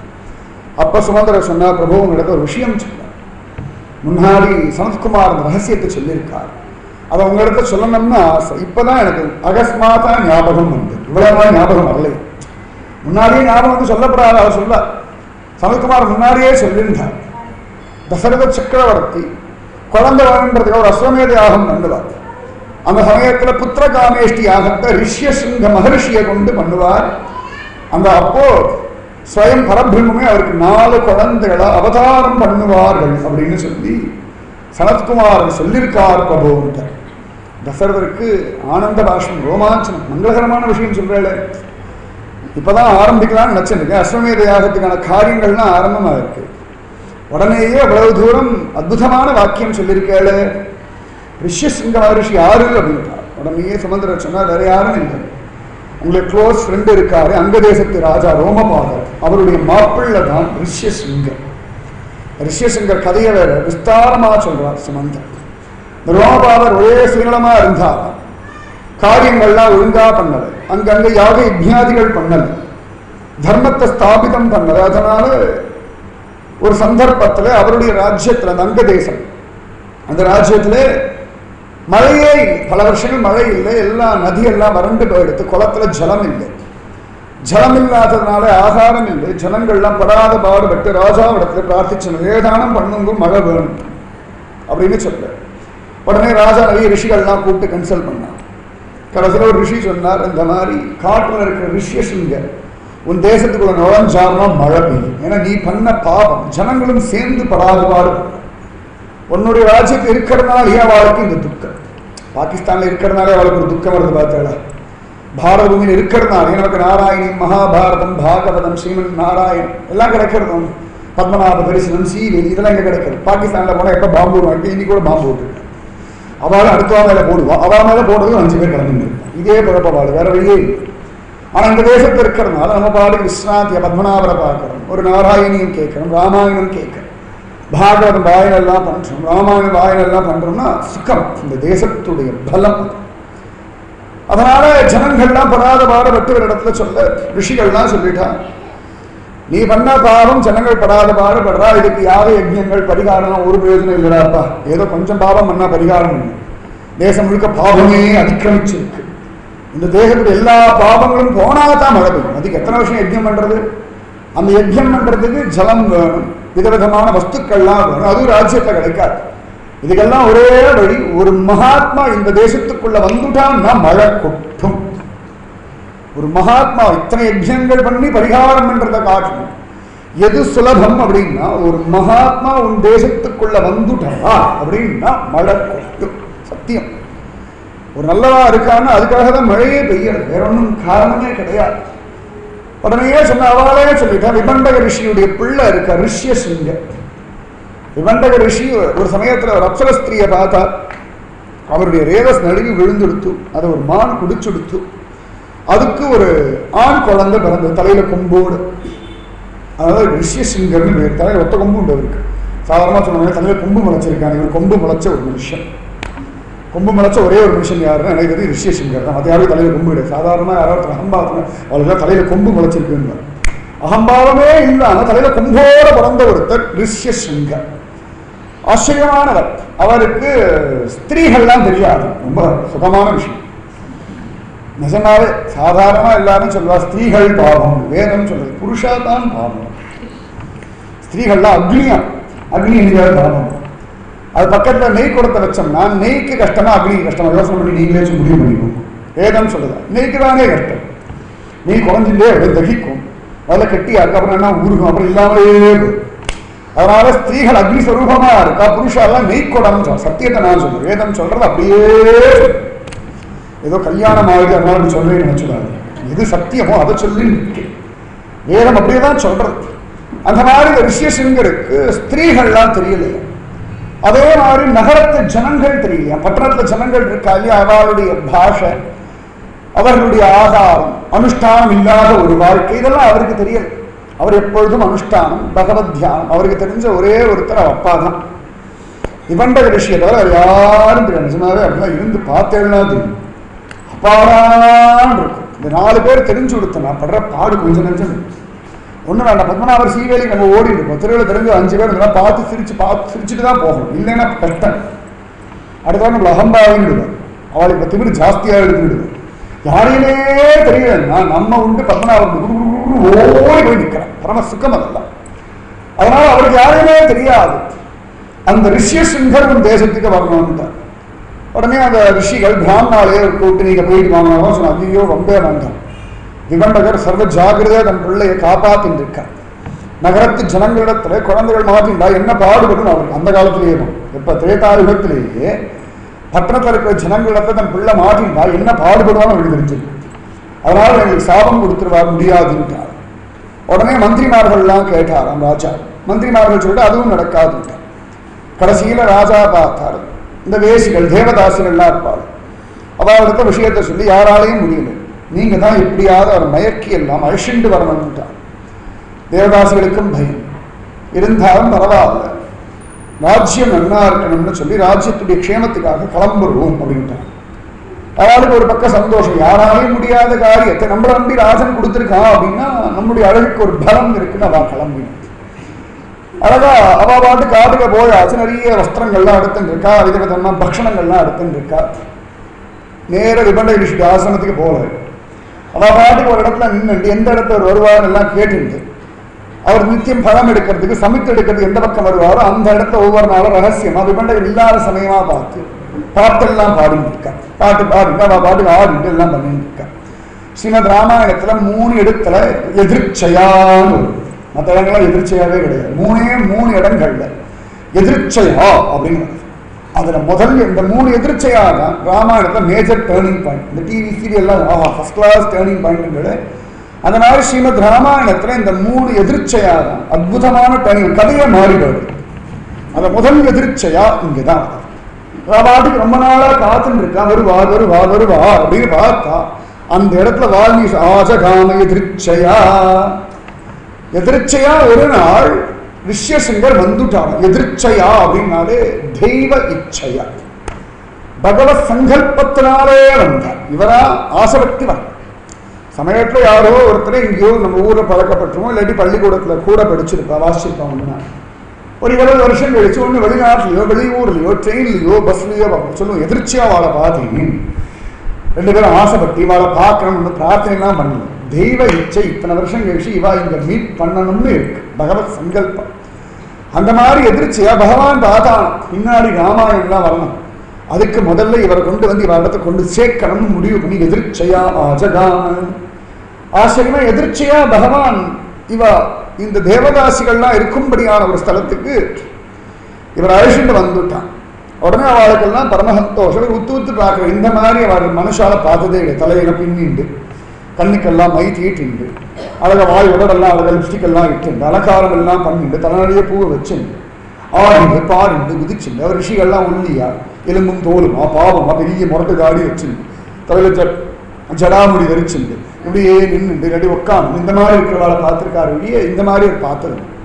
இப்படி பார்க்கும்பொழுது மனுஷனா மிருகமானு பார்ப்பாரு. சத்தியம், மகாத்மாக்கள் ரிஷிகள்னா சம்சாரிகளை பார்த்தா ஒரு மிருகம் கணக்காத்தான் பார்ப்பார். சத்தியம். ஒன்று சில பேரை பார்த்தா குரங்கு அப்படின்னு பார்ப்பார், சில பேரை பார்த்தா நாய் மாதிரி பார்ப்பார், சில பேரை பார்த்தா புழுவா பார்ப்பார், சில பேரை பார்த்தா கொசுவா பார்ப்பார், யாரோ சில பேரை பார்த்தா மனுஷாலா பார்ப்பார். உடனே ரிஷிகளிடத்துல குத்தம் இல்லை, நம்மளுடைய மனசு எப்படி இருக்கோ அதுபோல அவளுடைய திருஷ்டி. குரங்கு மாதிரி அலைஞ்சுட்டே இருக்கு மனசுன்னா அவ குரங்கு. அமேத்தியத்துக்கே அலையறா அப்படின்னா அவளை பண்ணின்னு தான் பார்த்தோம். இவ்வளவுதான் நல்ல வஸ்து, அதுக்கு பால் சோறே கொடுங்கோட, அதனால அமேத்தியத்துக்கு தான் ஓடும் இந்த பண்ணி. அந்த மாதிரி பகவான் எல்லாம் இருந்தாலும் திரும்ப திரும்ப திரும்ப திரும்ப அமேத்தியத்துக்கே யாராவது. அமேத்தியம்னா லௌகீகமான ஆனந்தத்துக்கு ஒரு எல்லைக்கு மேல முக்கியத்துவம் கொடுத்தா அதுக்கு அமேத்தியம். அவ்வளவுதான், ஒரு எல்லைக்கு மேல கொடுத்தா அதுக்கு அமேத்தியம் தான் பேர். அது யாராவது கொடுத்தா அவ பண்ணி, அவ்வளவுதான். எத்தனையோ வஸ்து இருந்தாலும் கொசு மாதிரி சாக்கடையிலேயே உட்கார்ந்துருக்கா சில பேர் அப்படின்னா அவ கொசு. சில பேர் பார்த்தோம்னா இந்த சமயத்தில் சாணி எல்லாம் பார்த்தா சில புழு எல்லாம் இருக்கு, அதுக்கு அதுவே பரம சுகமா இருக்கும். சமயத்தில் சாக்கடை இருக்க புழு எடுத்து நல்ல தண்ணியில் போட்டோம்னா கொஞ்ச நேரத்தில் உசுரை விட்டுடும், அது நல்ல தண்ணி ஒத்துக்காது. அந்த மாதிரி சில பேர் கொண்டு வந்து சசகத்தை உட்கார வச்சாலும் கொஞ்ச நேரம் இப்படி பார்ப்பா, அப்படி இப்படி பார்ப்போம். ஒரு 5 நிமிஷம் நல்லா கதை கேட்டேன், கிளம்பி ஒன்றும் புரியலை, ஒன்றும் சாரமே ரொம்ப நேரமா கதை இழுத்தடிக்கிறார், எது யோசிக்கிற அவா போயிடுது. ஏன்னா அதுக்கு மேல அந்த சுத்தமான ஜலத்துல இருக்க முடியும் மாட்டேங்க. அந்த மாதிரி ஒவ்வொருத்தரையும் ரிஷியும் அப்படி பார்க்கிறாரா, இவர் இப்படி பார்க்கிறாரா. இது என்ன ஜந்துக்கள் மாதிரி இருக்காள், ஏதோ இந்த சிங்கம் மாதிரி புலி மாதிரி. ஆனால் அதெல்லாம் ட்ரெஸ் போடாம இருக்கு, அவள் ட்ரெஸ் போட்டுருக்கு, அவ்வளோதான் வித்தியாசம், வேறு ஒன்றும் பெருசா இல்லை. மனுஷாளுக்கும் மிருகத்துக்கு என்ன பெரிய வித்தியாசம் அப்படின்னா குணத்தினாலே இல்லை, புத்தினாலே. அது ட்ரெஸ் போடுறது அவள் ட்ரெஸ் போட்டுருக்கு, அவ்வளோதான். காமம் முதற்கொண்டு எல்லாமே ஆரம்பத்தில் எல்லாமே பொதுவாக தான். ஆஹார நிந்திர பயமைத்துனானி. உடனே எல்லாரும் ஒரு மாதிரி பார்த்தாரா. உடனே அவளுக்கு பரம சந்தோஷம். அபாரா, பகவத் அனுகிரக தேவதாசிகள் தான், தேசிகள் தான், ஆனாலும் பகவத் அனுகிரகத்தினாலே அவர் வந்துட்டா அப்படின்னு சந்தோஷப்பட்டார். உடனே அவர் அழகா கூப்பிட்டார்கள், உட்கார வச்சார்கள். ஆஹா ரொம்ப சந்தோஷம், நீர் யார் என்னன்னு கேட்டா. உடனே அவர் சொன்னார், நான் விபண்டக ரிஷியுடைய பிள்ளை, ரிஷியசுங்கன் எனக்கு பேர். உங்களை மாதிரி ரிஷிகள் நான் வரைக்கும் பார்த்தது இல்லை, காட்டில் எத்தனையோ ரிஷிகளை நான் பார்த்துருக்கேன், உங்களை மாதிரி ரிஷிமார்கள் நான் பார்த்ததே இல்லை, ரொம்ப வித்தியாசமா இருக்கு அப்படின்னு சொல்லி ரிஷிகளுக்கெல்லாம் பண்ற மாதிரி அர்க்கியம் பாத்தியம் எல்லாம் கொடுத்து அவர் மரியாதை எல்லாம் பண்றார். முதல்ல விலங்கோன்னு பார்த்துட்டார். ஒரு நம்ம தப்பா நினைச்சிருக்கோம், நமக்கு பழக்கம் இல்லை அப்படின்னு பார்த்துட்டார். உடனே அழகா அவரை ஆலிங்கனம் எல்லாம் பண்ணிட்டாங்க. இப்படி இப்படி பார்த்தாங்க, சிரிச்சாங்க. அழகா அவர் கண்ணத்தை அப்படி கிள்ளினால முத்தம் கொடுத்தாரு. இப்படி ஒதுங்கினார். என்ன அசிங்கமா இருக்கு, ரிஷிகள்லாம் தூரத்துலேருந்து சேவிப்பா அப்படி ஆசீர்வாதம் ஒருத்தர் கட்டிக்கிறாள். உடனே அவள்லாம் சொல்ல எங்கள் ஊரில் இப்படி தான் பழக்கம், நாங்கள்லாம் இப்படி எல்லா ரிஷிகளும் இப்படி தான் பழகணும். அவருக்கு ஒன்றும் தெரியல பாவம். நாங்கள்லாம் ரிஷிகள்லாம் ஒருத்தர் கட்டி பிடிச்சோம், அப்போ கண்ணத்தை முத்தம் கொடுத்துருவோம். ஒருத்தர் ஆலிங்கனம் பண்ணுறது என்னுடைய சுபாவம் இருக்கலாம் போல இருக்கு. இப்படி எல்லாம் கூட ரிஷிமார்கள் இருக்கா போல இருக்கு. சமயத்தை பார்த்தோம், இந்த ரிஷிகேஷம் ஹரித்வாரம்லாம் போனால் உட்கா பிடிச்சுன்னு உட்காந்துருப்பாங்க, கஞ்சா அடிச்சுன்னு. நிறைய பேர் அப்படியே உட்காந்து போதில் அப்படியே உட்காந்துருப்பான். அவரோ ரிஷி தியானத்தை இருக்க சமாதி இருக்க எல்லாம் சேவிச்சுட்டு போயிடுவார். அவருக்கு முன்னாடி 50-100 வேற போட்டுவிட்டு அவளுக்கு சால்வையெல்லாம் போத்திட்டு போகிற கூட்டம் அடியே அசந்து கொடுமையாக இருக்கேன்னு அழுதுருக்கேன். அப்படியே உட்காந்து, அதாவது போதையில் ஒன்றுமே அப்படியே இருப்பான், அவ்வளோதான். அவன் மேலே சமுத்திர, அதாவது கங்கை கடலை உட்காந்துருப்பான், மேலே கங்கை அடிக்கும். ஆனாலும் போதையில் ஒன்றும் தெரியாது. ஆஹா பெரிய ரிஷி, கங்கை மேலே வந்து சில்லுன்னு பட்டா கூட ஒன்றுமே தெரியாமல் இருக்காரு அப்படின்னு சேவிச்சுட்டு போயிடுவார். அந்த மாதிரி இவரு நினைச்சா அந்த ரிஷிகள்லாம் அப்படிதான் போல இருக்கு அப்படின்னு நினைச்சிருந்தார். ஆலிங்கனம் எல்லாம் பண்ணிட்டார். உடனே அப்புறம் ஒரு நாள் நீங்கள் எங்கள் இடத்துக்கு வாங்க அப்படின்லாம் கூப்பிட்டாங்க. அழகா திரும்ப ஒரு நாள் அவங்க உங்கள் இடத்துக்கு வருவாங்க அப்படின்லாம் சொன்னார். அவருக்கு அழகா மோதகம் நிறைய பக்ஷணம் எல்லாம் கொடுத்துட்டு, அதிரசம் அப்பம் நம்ம சுத்தமான நெய்யில் பண்ணி அழகாக கொடுத்துட்டு அவர் கேட்டார் என்ன இது. அவர் சொன்னால் எங்கள் ஊர் மாம்பழம்லாம் அப்படி தான் இருக்கும், எங்கள் ஊரில் கொய்யாப்பழம் மாம்பழம்லாம் அப்படி தான் இருக்கும், நல்லா இருக்கே. எங்கள் ஊர் அவர் சொல்கிற காட்டில் இப்படி பழத்தெல்லாம் இப்படி புழிஞ்சா ஒன்றும் ரசமே வரவில்லையே, நல்ல பக்ஷணத்தை எல்லாம் பழம்னு சொல்லி ஒரு ஏமாத்திரம். அவருக்கு அந்த அளவுக்கு அது கூட தெரியலையா, நமக்கு அது கிளீனாக தெரியும். பத்மநாபருடைய பிரசாதத்தில் உட்கார்ந்து இருப்பா. இன்னைக்கு ஓலன கொஞ்சம் உப்பு ஜாஸ்தி இல்லையான்னு. பிராரப்தத்தை காட்டிலும் நீளமா இருக்கு நாக்கு. பிராரப்தம் கூட நாமஜபம் பண்ணா குறைஞ்சு போகும், இது குறைய மாட்டேங்குது. 95 வயசு ஆனால் 10 பேர் பல்லு வரும். ஸ்ரீஜெயந்திக்கு சீடை சாப்பிடலாம் மிக்சியில் அடிச்சு கொடுத்துரு அப்படின்னு பார்த்துருக்கேன். மிக்சியில் அடிச்சு தயிரில் கலக்கி அப்படி சாரக்ஸ் மாதிரி சாப்பிட்டு இருப்பான். அப்போ அவன் நின்னாத்தான் இருக்கு சீடை, கொஞ்சம் உப்பு தூக்கல்னு சொல்றவாள் அப்படின்னு நின்னா பல பேர் நான் பார்த்துருக்கேன். ஆனா இவருக்கு அதெல்லாம் ஒன்றும் தெரியல. அழகா கொடுக்குறா, எல்லாத்தையும் சாப்பிட்டுட்டா ஆலிங்கனம் பண்ணிட்டா. உடனே பார்த்தா சரி நிபண்டக ரிஷி வந்துருவாரும் பயத்துல ஓடி போயிட்டார். இவர் நேர தன்னுடைய ஆசிரமத்துக்கு வந்துட்டார். இந்த நெய்யெல்லாம் சாப்பிட்டா என்னத்துக்கு ஆகும், ஏற்கனவே உடம்புல கொழுப்பு ஜாஸ்தி இருந்தால் நல்லா ஆகாரத்துக்கு ஏற்ற மாதிரி புத்தி வேலை செய்யணும். ரொம்ப ஆச்சரியமான விஷயம் ராமாயணத்தில். ஏதோ கதை ஓட்டணும்னு நினைக்காது. எந்தெந்த இடத்துல ஆகாரம் சாப்பிடணும், யார் யார் கொடுக்குற ஆகாரம் கொடுக்குறவாளுடைய மனசுக்கு தகுந்தா போல புத்தி மாறும். நன்னா ஞாபகம் வச்சுக்கோங்க. ஒரு கல்யாண வீட்டில் சாப்பிட்ற சாப்பாடுக்கு வித்தியாசம் உண்டு. கல்யாண வீட்டு சாப்பாடே ஹோட்டலில் வாங்கி சாப்பிட்டோம்னா சமையல் ஹோட்டலில் தான் ஆர்டர் பண்ணுறாரு, நல்ல வித்தியாசம் உங்களுக்கு தெரியும். கல்யாணத்துக்காகவே சமையல் பண்ணுறவா சாப்பாடுடைய விஷயம் யாரு, ஹோட்டலில் ஆர்டர் கொடுத்து அவள் வந்து போடுற சாப்பாடு நல்ல வித்தியாசம் கண்டுபிடிக்கணும். அதே கிரகத்தில் பண்ணுற தள்ளிக்க வேறு. அதுலேயும் பாரி கையினால சாப்பிட்றது ஒரு விதம், சகோதரி கையினால சாப்பிட்றது ஒரு விதம், பெத்த அம்மா கையினால சாப்பிட்றது ஒரு விதம். பெத்த அம்மா கையினால பழைய சாதம் ஒரு மாவடு அவள் கையில் பிடிச்சிட்டு போடுறாங்க, அதுக்கு சமானம் எதுவும் இல்லை. நீங்கள் 5000 ரூபாய் கொடுத்து 5 ஸ்டார் ஹோட்டலில் உட்காந்து அவங்க கையெல்லாம் கூட அலம்பி விட்டுருவேன். நான் சூடாக வெந்நீரை கொண்டு வந்து கையை முக்கும் போகணும், அவனே அலம்பி விட்டுருவேன்.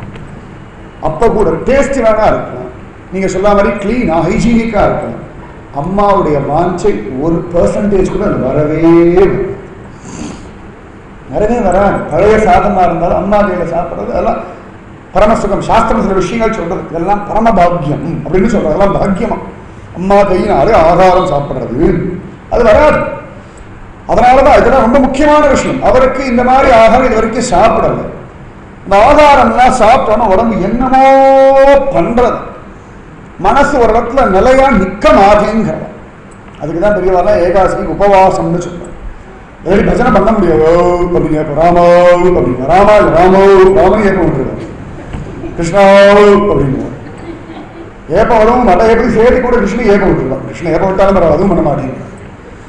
எல்லாம் பித்த ஏப்பமா இருக்கு, ஒன்றும் புளிச்ச ஏப்பமா இல்ல, ஓர வயிறு நிறைஞ்ச ஏப்பமா இருக்கு. இவருக்கு ஆகாரம் சாப்பிட்டார், உடம்பு என்னமோ பண்றது. இவா பண்ண ஆலிங்கனம் எல்லாம் உடம்புல ஏதோ ஒரு மாற்றம். அவளை திரும்பி பார்த்தா தேவையில்லையே. அவளுடைய அனுஷ்டானம் முன்னா இருக்கு, ஆலிங்கனம் பண்ணிக்கிறது கண்டத்தில் மொத்தம் ஃபர்ஸ்ட் கிளாஸா இருக்கு. இந்த மாதிரி அப்பா நமக்கு ஒன்றும் சொல்லி கொடுக்கவே இல்லையே, அப்பாவுக்கு தெரியல போல இருக்கு அப்படின்னு நினைச்சுட்டேன். அப்போதே மனசுக்குள்ளே அவளை பார்க்கணும்னு மனசு ஆசை. மனசு மன ஏவ மனுஷானாம் காரணம். ரிஷ்யசிங்கரா இருந்தாலும் பிரச்சனை தான், ஜடபரதரா இருந்தாலும் பிரச்சனை தான். ஸ்திரீகள்னு மயங்கினவருக்கும் பிரச்சனை தான், மானுன்னு மயங்கினவருக்கும் பிரச்சனை தான். நம்ம மொத்தத்துல எங்க மயங்கி தொலைச்சாலும் பிரச்சனை தான். பகவானை தவிர, பத்மநாபனை தவிர வேற எங்க மயங்கினாலும் கஷ்டம். நல்லா ஞாபகம், ஒரு மாநிலத்துல மயங்கிறது தப்பா? ஜீவ காருண்யம்னா அதுவும் மாட்டோம். 3 ஜென்மா ஸ்திரீகள் அப்படின்னு தெரியும். ஸ்திரீகள் அவருக்கு தெரியல, தெரியாம பழகினதுக்கே இந்த பாவம். செம்பினால் என்ற பாவையை பாவி தழுவனம் ஒழிவதற்கஞ்சி நம்மளா சொல்ற திருமங்கலம். காமசுகர் அந்த ஸ்திரீ இந்த ஸ்திரீ ஓடி கிடக்கிறாளே, இப்பெல்லாம் சுகமா இருக்குமா? அழகாக என்ன பண்ணுறாங்க, அழிச்சுட்டு போவாள். அங்க பார்த்தா சக்கச்சவேன்னு ஒரு ஸ்திரீ சரீரம் நிர்வாணமா நிற்கிறது.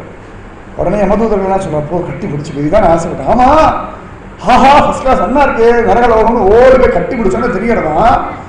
நல்லா செம்புல பண்ணி வச்சு பழுக்க காய்ச்சி வச்சிருக்காங்க ஸ்திரீ சரீரத்தை. செம்பி நாகி என்ற பாவையை பாவி தழுவனம் ஒழிவதற்கு அஞ்சி. எப்படி இருக்கும்? கையில ஊதுவத்தி கொளுத்தும் பொழுது ஒரு தீப்பொறி ஆன்னு கத்துவோம். நன்னா ஒரு ஸ்திரீ சரீரத்தை செம்பு ரூபத்துல செம்புல பண்ணிட்டு நன்னா பழுக்க பழுக்க காய்ச்சி சக்கச்சவேன்னு வேலைன்னு சொல்ல. ஆனா சொட்டனால குட்டி மாதிரி சக்கச்சவே ஜம்முன்னு இருக்கான்னு போய் கட்டி முடிவு கட்டி முடிச்சா அப்ப தெரியும். செம்பினால் என்ற பாவையை பாவி தழுவனம் ஒழிவதற்கஞ்சி. அதுக்கு முன்னாடி ஓடி வந்துட்டேன் காப்பாத்துன்னு கதறார் திருமங்கலம். இங்க பயப்படுறார். இவருக்கு தெரியல, ரிஷ்யசிங்கருக்கு தெரியல. என்னமோ பண்ற, அவளை பார்த்தா தேவலையே, அவளோட பேசினா தேவலை, அவ கொடுத்த ஆகாரம், அவ நினைச்சு பண்ண ஆலிங்கனம், எத்தனை பாடுபடுத்தது பாருங்க ரிஷ்யசிங்கர். பார்த்தார். அடுத்த நாள் அப்பா அந்த பக்கம் போனாரோ இல்லை, கொஞ்சம் சுட்டுத்தனம் வந்துருத்தோம். அப்பா அந்த பக்கம் போனார். சரி அவளை பார்க்கலாம் ஓடி போயிட்டு எங்க எங்க எங்க எங்க எங்கன்னு தேடி வந்துட்டார். அவளுடைய ஆசிரமத்தை அவளை பரம சந்தோஷம். பரவாயில்ல, நம்ம கொடுத்த பக்ஷணம் எல்லாம் வேலை செஞ்சிருக்கு. அண்ணா நெய்யெல்லாம் விட்டு சுட சுட சுட கொடுத்த பக்ஷணங்கள் எல்லாம் வேலை செய்யறது. நான் பார்த்துக்க திருவனந்தபுரத்தில் அவாவா இந்த பக்ஷணத்தை சுட சுட வாங்குறேன் சாப்பிட்றேன்னு ஓடுறா. எல்லாம் ரிஷியசிங்கரை கொஞ்சம் நினச்சிக்கோங்க, அவ்வளோதான் நான் சொல்ல முடியும். இதுக்கு மேலே விஸ்தாரமாக நான் சொல்ல முடியாது. அங்கே சுட சுட அது கிடைக்கும், இங்கே சுட சுட ஃபர்ஸ்ட் கிளாஸ். திரு போர்டு வேறு போட்டுட்டா திருவனந்தபுரத்தில். அம்மா ஆச்சரியம் ஆச்சரியம், அப்படியே அசந்து போற. பத்மநாபனை தாண்டி போயிட்டு இருக்கு மனசு.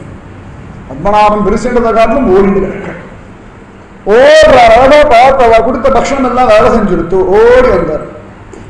திரும்பி ஆலிங்கம் எல்லாம் பண்ணிண்டா, முத்தம் கொடுத்தா. எங்க ஆசனம் இங்கதான் இருக்குன்னு ரதத்துல ஏறி அவர் உட்கார வச்சுட்டான். ரதம் பறக்கிறது, வேகமா ரதம் பறக்கிறது. பறந்து பறந்து பறந்து என்ன வேகமா போய் கடைசியா அங்க தேசத்துக்குள்ள அப்படி நுழைஞ்சது ரதம். இவாளுக்கு பயம், திரும்பி திரும்பி பார்த்துட்டே வர கிமண்டகிருஷ்ணன் இங்க வந்துருவாரோ அப்படின்னு. இவர் உள்ள நுழைஞ்சாரோ இல்லையா, மழை ஜோடு கொட்டித்து. உள்ள உள்ள நுழைஞ்சார், அவ்வளவுதான். உள்ள அப்படி எதிர்ச்சையா அப்படி உள்ள வந்தா அந்த ஒரு மகாத்மா நுழைஞ்ச உடனே இத்தனை கோடி ஜனங்களுடைய பாவம் நஷ்டமெல்லாம் ஆகி அவளுடைய பிராரபத்துக்கு ஒரு முடிவு வந்து ஜோடு மழை. அப்ப என்ன தப்போபலம்னு பார்த்துக்கோங்க. இத்தனைக்கும் அவரை ஏமாத்தி தான் கூட்டு வந்திருக்காரு. அவரிடத்துல பிரார்த்தனை பண்ணி சரணாகதி பண்ணி எங்க ராஜ்யம் நன்னா இருக்கணும் ஒன்னும் சொல்ல, ஏமாத்தி கூட்டு வந்ததுக்கே மழை கொட்டுறதுன்னா அப்ப அந்த மகாத்மாவுடைய தப்போபலத்தை பார்த்துக்கோங்க. அப்படி ஒரு தேசம் நம்மோட தேசம். ஒரே ஒருத்தர் வந்தார் அந்த அங்க தேசத்துல மழை கொட்டு கொட்டு கொட்டு கொட்டித்தான்.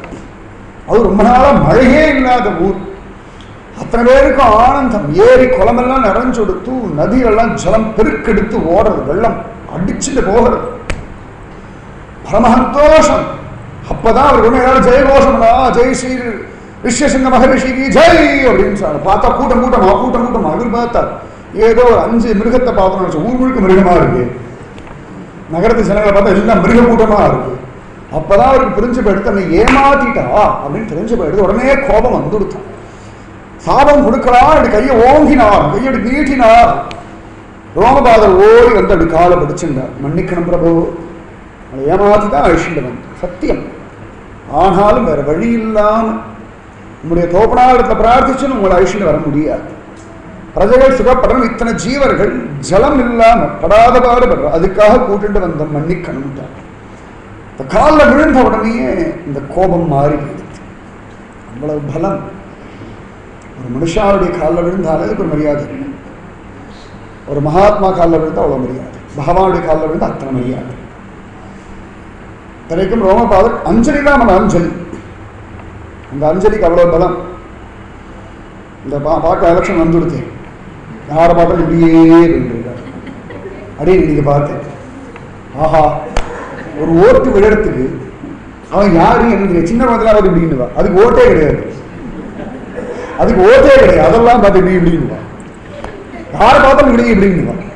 இவாளை பார்த்து இப்படி இப்படி பண்ணதுக்கே ஜெயிக்க முடியும்னா பத்மநாபன் முன்னாடி கை கூப்பினேன், நான் எங்க ஜெயிக்கலாம், லோகத்தையே ஜெயிக்கலாம்.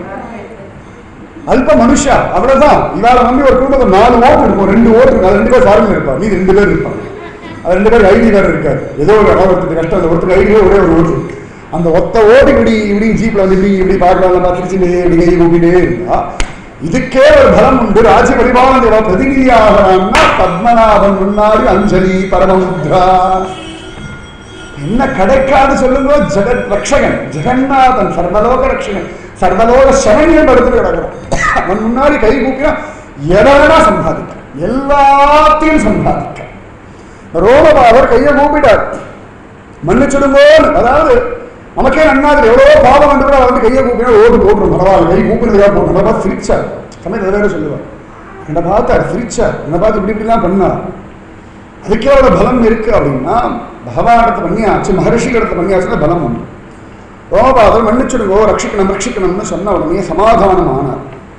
உடனே ரோமபாதர் பார்த்தார், தப்பா எடுத்துக்காதீங்க அப்படின்னு சொல்லி உடனேயே தன் பெண் சாந்தாவை கன்னிகா தானமா கொடுத்துட்டார். கன்னிகா தானமா கொடுத்துட்டார். உடனேயே அவரும் ஏற்றுனுட்டார். கன்னிகா தானம் சர்வசிரேஷ்டமான ஒரு தானம். ரோமபாதர் கொடுத்தார், அந்த ரிஷியசிங்கர் வாங்கிவிட்டார். விபண்ட ரிஷிக்கு தெரிஞ்சது.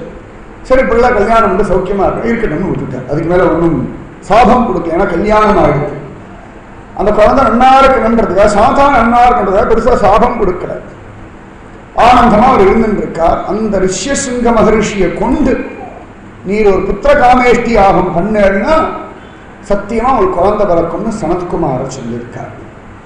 அவர் இப்ப அங்க தேசத்துல உங்க ஃப்ரெண்டு ரோமபாதர் இருக்காரு, அவருடைய அரண்மனையில தான் தங்கியிருக்காரு. நீங்க போய் பிரார்த்திச்சுட்டு அவரை கூட்டிட்டு வாங்க. அவரை கூட்டிட்டு வந்து யஜ்யம் பண்ணா குழந்தை பிறக்கும்னு சொல்லி சனத்குமார்னு சொல்லியிருக்கார் அப்படின்னு சுமந்திரர் சொன்னார். உடனே தசரத சக்கரவர்த்தி குருடத்துல உத்தரவு வாங்கிட்டு நேர அங்கதேசம் போய் ரோமபாதரிடத்த விஷயத்தை எல்லாம் சொல்லி ஆச்சரியமா ரிஷ்யசிங்கரும் மாப்பிள்ளையும் பொண்ணையுமா என் ஊருக்கு அனுப்பி வைக்கிறேன்னு பிரார்த்திக்க அவர் போய் ரிஷ்யசிங்கரிடத்துல நம்ம ஃப்ரெண்டு வந்திருக்கார், அயோத்தியா நல்ல ராஜ்யம், நீங்களும் பொண்ணுமா அந்த பக்கம் வரணும்னு சொல்ல, உங்களுக்கு இஷ்டம் இருந்தா போகும், மாப்பிள்ளைய போகும்போது நட முடியாது, உங்களுக்கு இஷ்டம் இருந்தா போ, ரொம்ப அழகாக இங்கீதமான வார்த்தைகள்லாம் சொல்றார். உடனே ரிஷ்யசிங்கரன் சிரிக்கிறார். பகவத் சங்கல்பம் தெரிஞ்சுட்டு சத்தியமா போகும், அதுக்காக நான் உட்கார்ந்துட்டு இருந்தேன். இல்லாட்டி எப்பயோ சாந்தாவை கொண்டு காட்டுக்கு போயிருக்கேன், ஒரு நாள் தசரத சக்கரவர்த்தி வருவா அப்படின்னு தெரியும், அதுக்காக உட்கார்ந்துட்டு இருந்தேன்னு சொல்லிட்டு சாந்தாவையும் கூட்டிட்டு ஜோர அயோத்தியா தேசத்துக்கு வர்றார். பகவான் வரத்துக்கு முன்னாடி ஒரு பாகவதன் தான் உள்ள வர்றார். ஏற்கனவே ஒரு பாகவதன் காத்துன்னு இருக்கார், வசிஷ்டர்னு ஒரு சத்குருநாதன் தபசு பண்ணிட்டு இருக்கார். இப்ப பகவான் வர்றதுக்கு முன்னாடி ரிஷ்யசிங்கர்னு ஒரு மகாத்மா, ஒரு ஆச்சாரியன், ஒரு சத்குருநாதன், ஆச்சரியமான ஒரு வியக்தி அவர் வந்துட்டார். ஜோரா தேசத்துக்குள்ள வந்தார். ஒரு சித்ரா பௌர்ணமி அன்னைக்கு தான் அஸ்வமேத யாகம் ஆரம்பிக்கிறார். சித்ரா பௌர்ணமி வந்து அதையும் ஞாபகம். தசரத சக்கரவர்த்தி அஸ்வமேத யாகம் ஆரம்பிச்ச தினம் சித்ரா பௌர்ணமி.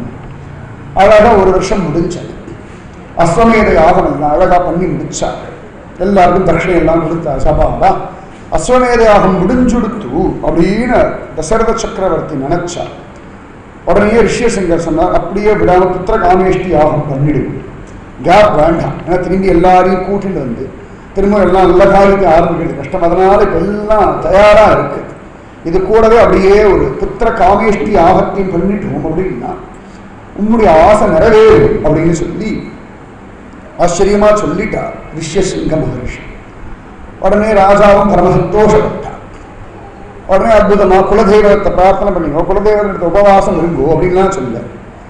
தசரத சக்கரவர்த்தி, கௌசல்யா தேவி, சுமத்ரா தேவி, கைகேயி தேவி இவாளோட சேர்ந்து குலதெய்வம் யார்? இஷ்வாகு குலநந்தனம், வேற யாரும் இல்லை. இஷ்வாகு குலதனம் ஸ்வயம் ஸ்ரீ ரங்கராஜன். இன்னைக்கு ரங்கத்துல இருக்கான, அன்னைக்கு இஷ்வாகு குலதனம் அயோத்தியால இருந்து அந்த ரங்கனிடத்துல பிரார்த்திச்சிருந்தார். பிரபோ நல்லபடியா சத்புத்திரன் வேணும்னு. நல்ல வேலை அவருக்கு இந்த 3 பத்னிமார்களோட தான் உபவாசம். 60,000 பேரோடு இருந்திருந்தாருன்னா 60,000 குழந்தைகள் பிறந்திருக்கும். இதுக்கே 4 குழந்தைகள், 60,000 குழந்தைகள் பிறந்திருந்தா 4 குழந்தைகளுக்கே 24,000 ஸ்லோகம் நவாபம். 60,000 குழந்தைகள் இருந்தா எத்தனை நாள் போகும்னே தெரியாது. அதெல்லாம் நம்முடைய பாக்கியம்னு தான் சொல்றேன். அவர்களும் பகவானத்தில் பிரார்த்திச்சிருந்தார்கள். புத்திர காமேஷ்டி யாகம் பண்ணார். புத்திர காம இஷ்டி, புத்திரன்ற ஒரு பிரயோஜனத்துக்காக, அந்த இஷ்டி வேணுன்றதுக்காக ஒரு யாகம் பண்ணார்கள். ஸ்ரத்தையோட ரிஷியசிங்கர் பண்ணார். கர்த்தாவா இருந்து தசரத சக்கரவர்த்தி பண்ணிட்டு இருக்கார். சொல்ல சொல்ல சொல்ல பகு ஸ்ரத்தையோட பண்ணிட்டு இருக்கார். இப்பயாவது ஒரு குழந்தை பிறக்கணுமே, வயசு ஆயிடுத்து அப்படின்னு பார்த்துட்டு இருக்கார். அந்த சமயத்துல ஜோரா அந்த யஜ்ய குண்டத்துல ஒரு மகத்பூதம் வந்தது. மகத்பூதம் இப்படிதான் சொல்ற வால்மீகி மகரிஷி. ஒரு மகத்பூதம் வந்து அழகா தங்க பாத்திரத்தை அப்படி கையில் அப்படி கட்டி அணைச்சது. அது மேல வெள்ளி மூடிய போட்டு ஜோரா ஒரு மகத்பூதம் கண்ணகரேன்னு இருக்கா, கண்ணு சக்கச்சவேன்னு இருக்கா, நல்ல திவ்யாபரணங்கள்லாம் போட்டுன்னு இருக்கா. சாதாரணமா எல்லாரும் நினைக்கிறோம் நம்ம சாதாரண ஏதோ பூதம் வந்துடுத்து. ஆனா மகத்பூதம்னு வால்மீகி சொன்னதுனால அது ஸ்வயம் பரமபுருஷன் தான் அப்படின்னு வைஷ்ணவ சம்பிரதாயத்தை ஆச்சாரியாலாம் சொல்றாங்க. ஸ்வயம் பகவானே அமிர்த கலசத்தை எடுத்துனது தன்வந்திரி போல இங்க பாயச பாத்திரத்தை எடுத்துட்டு பகவானே ஒரு மகத்பூதம் வேஷம் போட்டு தகதகன் ஜொலிக்கணும். பசியதா கப்பியாசம் புண்டரீகமேவ மக்ஷினி வேதம் சொல்ற மாதிரி நல்லா முடி மீசையெல்லாம் தங்கமயமா ஸ்வர்ணமயமா அப்படி ஜொலிக்கிறார் ஸ்வயம் பத்மநாபன். அப்படி சொர்ணமயமா ஜொலிக்க தாமரை கண்களோட அப்படி கட்டி பிடிச்சு தங்கமயமான பாத்திரம், அதுல அமிர்தமயமான பாயசம், வெள்ளி மூடியை போட்டு அப்படி கொண்டு நடந்தார். என்னடா ரகசியம் அப்படின்னா, தேவர்களுக்கெல்லாம் தங்க பாத்திரம் தான், பித்ருகளுக்கெல்லாம் வெள்ளி பாத்திரம். சார்தம் பொழுதே சொல்லுவோம் தேவர்களுக்கெல்லாம் சொர்ணம் அப்படின்னு சொல்லிட்டு பித்ருகளுக்கெல்லாம் ரஜதம்னு வெள்ளியை தான் கொடுக்கணும்னு சாஸ்திரம். அந்த மாதிரி தேவர்களுடைய கடன், பித்ருக்களுடைய கடன் இதெல்லாம் நிவர்த்தி பண்றதுக்காக ஸ்வயம் பகவான் தானே பாயச ரூபமா தங்கமயமான பாத்திரத்துல வெள்ளி மூடிய போட்டு வந்துட்டான். அதாவது கொஞ்சம் ராஜசத்தோட பகவான் வந்தான் யுத்தம் எல்லாம் பண்றதுக்காக. பெருமா ராஜசமான அந்த ரஜதம்னு சொல்ல முடியாத வெள்ளியை மூடி வச்சுட்டு அழகா வந்துட்டான். உடனே மகத்பூத்தை பார்த்து எல்லாரும் பயந்து ஓடுறா. சக்கரவர்த்தி பயந்து ஓடலாமான்னு பார்க்கறான். உடனே மகத்பூதம் சொல்லிட்டு ஒன்றும் பயப்பட வேண்டாம், இது பகவத் தனக்கு இந்தா பாயசம், உனக்கு பிடிச்ச மாதிரி மனைவிமார்கள் பங்கிட்டு கொடு, ஆச்சரியமான சத்புத்திரர்கள் உண்டாவார்கள்னு சொல்லிட்டு அந்த மகத்பூதம் அந்தர்தானம் ஆகிடுச்சு. தசரத சக்கரவர்த்திக்கு பரம சந்தோஷம். கையில பாயச பாத்திரம், நன்னா தங்க பாத்திரம், வெள்ளி மூடி போட்டு கட்டி அணைச்சிங்க. ஆஹா, ஸ்வயம் பரபிரம்மம் பாயசமா வந்து தசரதர் கொஞ்சம் புத்தி வேலை செய்யும். ஒரு ஸ்பூன் டேஸ்ட் பண்ணி பார்த்துருக்கப்படாது, அது என்னதான் பரபிரம்மம்னு ஒரு ஸ்பூன் இல்லாட்டி எடுத்துட்டு நன்னா தான் இருக்கு அப்படி ஒட்டுக்கப்படாதா? அப்படி விட்டுருந்தா அவரு ஒரு குழந்தைய பெற்றிருப்பார். நாங்களும் சொல்லியிருக்கோம் புருஷாலாம் கூட பரபிரம்மத்தை பெற்றுக்கலாம், அந்த வாய்ப்பை கெடுத்தா அது ஒரு வருத்தம் தான் அதிகம். கையை பாத்திரத்தையே கொடுத்தா அவங்க எப்படி வேணாலும் பங்கிட்டு போறதுன்னு சொல்லிட்டாரோ, போனா போது 2 ஸ்பூன் அள்ளி குடிச்சு பார்க்கலாமே. ஒரு வேலைக்கு ஒரு குழந்தை பிறந்தால் அதனால ஒன்றும் குத்தம் இல்லை. ஆண் பெத்த பிள்ளை ஆண் பிள்ளைன்னு சொல்லிக்கிறாங்க. எல்லாரும் பெண் பிள்ளைகள் தான். பெண் பிள்ளைகள்னா பெண் பெத்த பிள்ளை எல்லாரும் லோகத்து ஆண் பிள்ளை அப்படின்னா பிரம்மாவை சொல்லுவோம். ஏன்னா பகவானுடைய நாபிலேருந்து வந்தது. அடுத்து ஸ்கந்தனை சொல்லுவோம், சிவபெருமான கோபத்திலேருந்து வந்தது, நெத்திக்கண்லேருந்து வந்தது. மற்ற எல்லாருமே பெண் பிள்ளைகள் தான், ஒரு பெண் பெத்த பிள்ளைகள் தானே. இவா 2 பேர் தான் ஆண் பிள்ளைகள். ஆனா தசரத சக்கரவர்த்திக்கு அதை வாங்கி சாப்பிடணும்னு தோணலை. ஆஹா, உடனே பங்கு போட்டு கொடுத்துடணும் அப்படின்னு ஓடுற. கௌசல்யா தேவி, சுமத்ரா தேவி, கைகேயி தேவி பார்த்தா என்னமோ கௌசல்யா ரொம்ப தேமே என்ன பிரபோ அப்படின்ட்டு உடனே அழகா பாயசத்துல பாதி பங்கு கௌசல்யாவுக்கு அப்படி கையில கொட்டிட்டார். ஜம்னு அப்படி கொடுத்தா கௌசல்யா வாங்கி நான் கடகடன் குடிச்சிட்டாங்க. என்ன இருக்கு இன்னும் கொஞ்சம் நெருவேடா, உனக்கு அவ்வளவுதான், சும்மா எல்லாரும் கொடுக்கணும், உனக்கு மட்டுமே கொடுத்துட்டு இருப்போமா. அழகா பரபிரம்மத்தை குடிச்சுட்டா. சாதாரணமா யாராவது ஒருத்தரை பார்த்தா அவ எல்லாத்தையும் கரைச்சு குடிச்சவான்னு. ஒருத்தி லோகத்தையே ஆட்டி வைக்கிற வஸ்து பாயசமா வர அதை டேஸ்ட் பண்ணி பார்த்து நல்லா தான் இருக்கே, இன்னொரு அரை கரண்டி கிடைக்குமா அப்படின்னு கை நீட்டா. இந்த கோவில் ஏதான பிரசாதம் கொடுத்து நன்னா இருந்தா திரும்ப இன்னொரு கை நீட்டு. சமயம் குழந்தைகள் பார்க்கலாம், இப்படி சாப்பிடணும் இந்த கையை நீட்டு, இந்த கையில வாங்கி இந்த கையை நீட்டு, ஏன்னா இந்த கையில கிடைச்சா நன்னா இருக்கும். அந்த மாதிரி கௌசல்யா தேவி இப்படி ஆளான்னு பார்த்தா கொஞ்சம் நன்னா தான் இருக்கு, இன்னும் கொஞ்சம் இருந்தால் நன்னா டேஸ்ட் பண்ணி பார்ப்போம். சும்மா இருக்கிறதே ஒரே ஒரு பதார்த்தம் தான், இது வேற நீ வேற பங்கு கேட்டா கஷ்டம்னு சொல்லி பாதி அவளுக்கு கொடுத்துட்டான். உடனே பார்த்தா கைகை எனக்கு அப்படின்ட்டான். உடனே ஆச்சரியமா கைகை கொடுக்கல. ரொம்ப ரொம்ப அழகாக அனுபவிச்சிடா. ஒவ்வொருத்தர் பெரியவாளும் அந்த பாயச பங்கே ஒரு தனி கதை, அதுவும் தனியாகவே சொல்லணும். எப்படி எல்லாம் பாயசத்தை பங்கு போட்டா அப்படி. உடனே சுமத்ராவுக்கு அந்த பாதியில பாதியை கொடுத்தார். மீதி பாதியில சுமத்ராவுக்கு முதல்ல பாதியை கொடுத்துட்டு அவ டக்குன்னு சாப்பிடணும்னு தோணு, மீதி கொஞ்சம் இருக்கே, இது யாருக்கு கொடுக்க போறார், எப்படி கொடுக்க போறாரு எட்டி பார்த்துட்டு இருந்தார். உடனே அந்த மீதி பாதியில பாதி பங்கு கைகேயிக்கு, முழுசுல அரை பங்கு கௌசல்யாவுக்கு போயாச்சு. அந்த அறையில ஒரு அரை பங்கு சுமத்ராவுக்கு கொடுத்தாச்சு. இந்த மீதி அறையில அரை பங்கு, அந்த அறையில பாதிய கைகேயிக்கு கொடுத்தார். உடனே கை டக்குன்னு சாப்பிட்டாள். சுமத்ரா அதுக்கப்புறமா சாப்பிட்டா. மீதி கொஞ்சம் ஓரத்தில் இருக்கு. கௌசல்யா வெட்டி பார்த்தாங்க, கைகேயி பார்த்தாங்க, சுமத்ரா தேவி பார்த்தாங்க. உடனே தசரத சக்கரவர்த்தி பார்த்தார். மீதி இருக்கிறதையும் சுமத்ரா கையிலேயே கொடுத்தார். அவர் அதையும் சாப்பிட்டார். சில இடங்களில் இன்னொரு விதமாக சொல்றார். திலகர் அந்த மாதிரி சில மகாத்மாக்கள்லாம் சொல்லும் பொழுது பார்த்தாரா சக்கரவர்த்தி இந்த வம்பே வேண்டாம்னு சொல்லி பாதி பங்கு கௌசல்யா கிட்ட கொடுத்தார், பாதி பங்கு கையை கிட்ட கொடுத்தார். கொடுத்துட்டு நீங்க ரெண்டு பேரும் கொஞ்சம் கொஞ்சம் அவங்க பாயசத்துல பங்கு சுமத்ராவுக்கு கொடுங்க. கௌசல்யா ஒரு பங்கு கொடுத்தாலாம், கைகை ஒரு பங்கு கொடுத்தாலாம். கௌசல்யா கொடுத்த பங்கு அவ கொடுத்த பங்குல வந்த பிள்ளை அவ பிள்ளைங்களிடத்துல பிரியமா இருந்தது. கைகேயை கொடுத்த பங்குல பிறந்த குழந்தை அவ குழந்தைகளிடத்துல பிரியமா இருக்கு. ட்வின்ஸ பெத்தா சுமத்ரா. லக்ஷ்மணன் ராமனிடத்துல பிரியமா இருந்தா, சத்ருகணன் பரதனிடத்துல பிரியமா இருந்தா. காரணம்னா இவா ரெண்டு பேரும் கொடுத்தாங்க. இந்த மாதிரி பாயசத்தை பங்கு விசாரமா விதவிதமா வர்ணிக்கிறது. ஆச்சரியமா தேவிமார்கள் 3 பேருக்கும் 4 பங்கா கொடுத்துட்டாங்க. தர்மம் அர்த்தம் காமம் மோஷத்தையே 4ஆ பண்ணி 3 பேருக்கும் கொடுத்துட்டா அப்படின்னு தான் காளிதாசன் அனுபவிக்கிறார். ஆச்சரியமா பங்கு போட்டு கொடுத்து வழிச்சு அடி வழிச்சு ஆன குட்டி, அவ்வளவுதான், பாக்கி இல்லாம கொடுத்துட்டார். சக்கரவர்த்திக்கு அன்னிலேருந்து பரம சந்தோஷம். அபாடா, எனக்கு புத்திரன் உண்டாக போறான் பரம சந்தோஷம். ராஜ்யம் எல்லாம் முடிஞ்சது. அபாவா அந்த வழியே திரும்பி போனார். ராணிமார்கள் 3 பேரும் சாப்பிட்ருக்கா. 3 பேருக்கும் விதவிதமான அனுபவங்கள். 3 பேரும் ஒரு அந்யோன்யம் வந்துவிட்டான். சாதாரணமா கொஞ்சம் அந்யோன்யம் இல்லாம இருந்தார். கைகேயி பிரியநாயகி, கௌசல்யா மூத்த பட்ட மகிழ்ச்சி. இப்போ 2 பேரும் நடுவில் எப்பயாவது கொஞ்சம் ஏதாவது பிரச்சனை வந்தா சுமத்ரா தான் ஒரு சேது மாதிரி இருந்தார். இப்போ 3 பேரும் நடுவில் ஒரு அந்யோன்யம். மாத்தி உடம்ப பார்த்துக்கோன்னு இழைச்சி போயிட்டு ஏன் சார் கௌசல்யாதேவி கையை பார்த்து ஜாகிரதமா என்ன ஒழுங்கா சாப்பிட மாட்டேங்கிறீங்க அப்படின்றான். கையை சுமத்ராவை பார்த்து நன்னா சாப்பிடு அப்படின்றான். இப்படி ஒருத்தருக்குள்ள ஒரு அந்யோன்யம். தசரதர் பார்த்தார், குழந்தைகள் உற்பத்தி ஆகிற சமயத்திலேயே இந்த 3 ஸ்திரீகளும் இவ்வளவு தூரம் அந்யோன்யம் வந்துடுது அப்படின்னு சந்தோஷப்பட்டார். 3 பேரும் அழகிகளா இருக்கார். சாதாரணமாகவே ஸ்திரீகள் கர்ப்பவதி ஆகிட்டோன்னா ஒரு அழகு வரும். இன்னைக்கு அழகுலாம் அதெல்லாம் யாருக்கும் தெரியறதில்லை. அந்த முகத்தை பார்த்தாலே பளிச்சுன்னு இருப்பா. அவள் கர்ப்பவதி ஆறா அப்படின்னா அந்த முகத்தை பார்த்து நினைச்சு அவள் கர்ப்பவதின்னு டெஸ்ட் பண்ணிலாம் பாருங்க. முகத்தில் பார்த்தாலே அந்த ஒரு பிரசன்னம் தானாது. அந்த மாதிரி பார்த்தா ரொம்ப அழகு. அதுவும் ஸ்வயம் புவன சுந்தரனையே உள்ளுக்கு வச்சிருந்திருக்கா. 3 பேரும் 4 பங்கா. அகிலாண்ட கோடி பிரம்மாண்ட நாயகன புவன சுந்தரன சுந்தர பரிபூர்ண நம்பி அழகா பங்கு போது அவளா வச்சிருந்திருக்கா.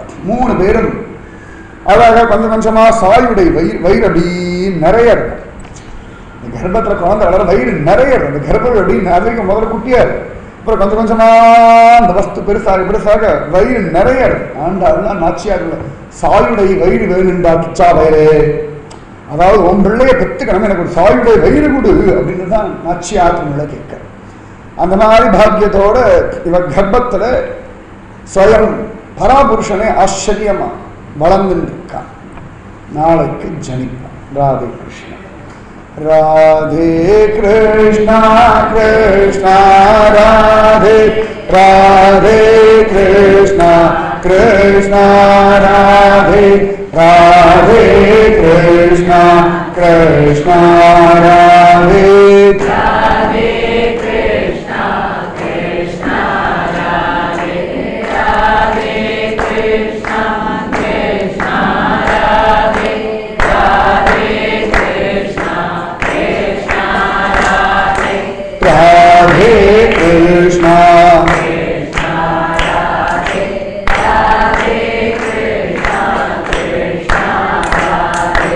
राधे कृष्णा कृष्णा राधे राधे कृष्णा कृष्णा राधे राधे कृष्णा कृष्णा राधे राधे कृष्णा कृष्णा राधे राधे कृष्णा कृष्णा राधे राधे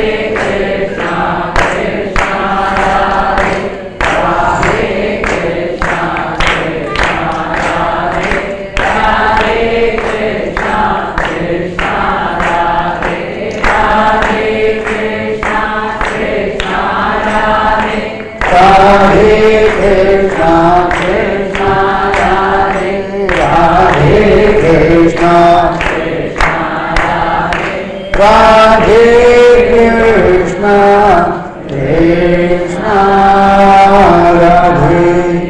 जय सद्गुरु महाराज की, समस्त भागवदल को जय। गोविंद नाम संकीर्तनम गोविंद गोविंद।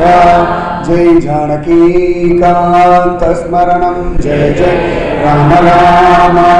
गोपिका जीवन स्मरणम गोविंद। ஆழ்வார் திருவடிகளே சரணம், ஆண்டாள் திருவடிகளே சரணம், எம்பெருமானார் திருவடிகளே சரணம். சர்வம் குருவர்ப்பணம். जय श्री राधे कृष्णा सत्संग की जय। श्री पूज्य श्री श्री अम्मावक जय। श्री भारत माता की लोका समस्ता सुखिनो भवन्तु।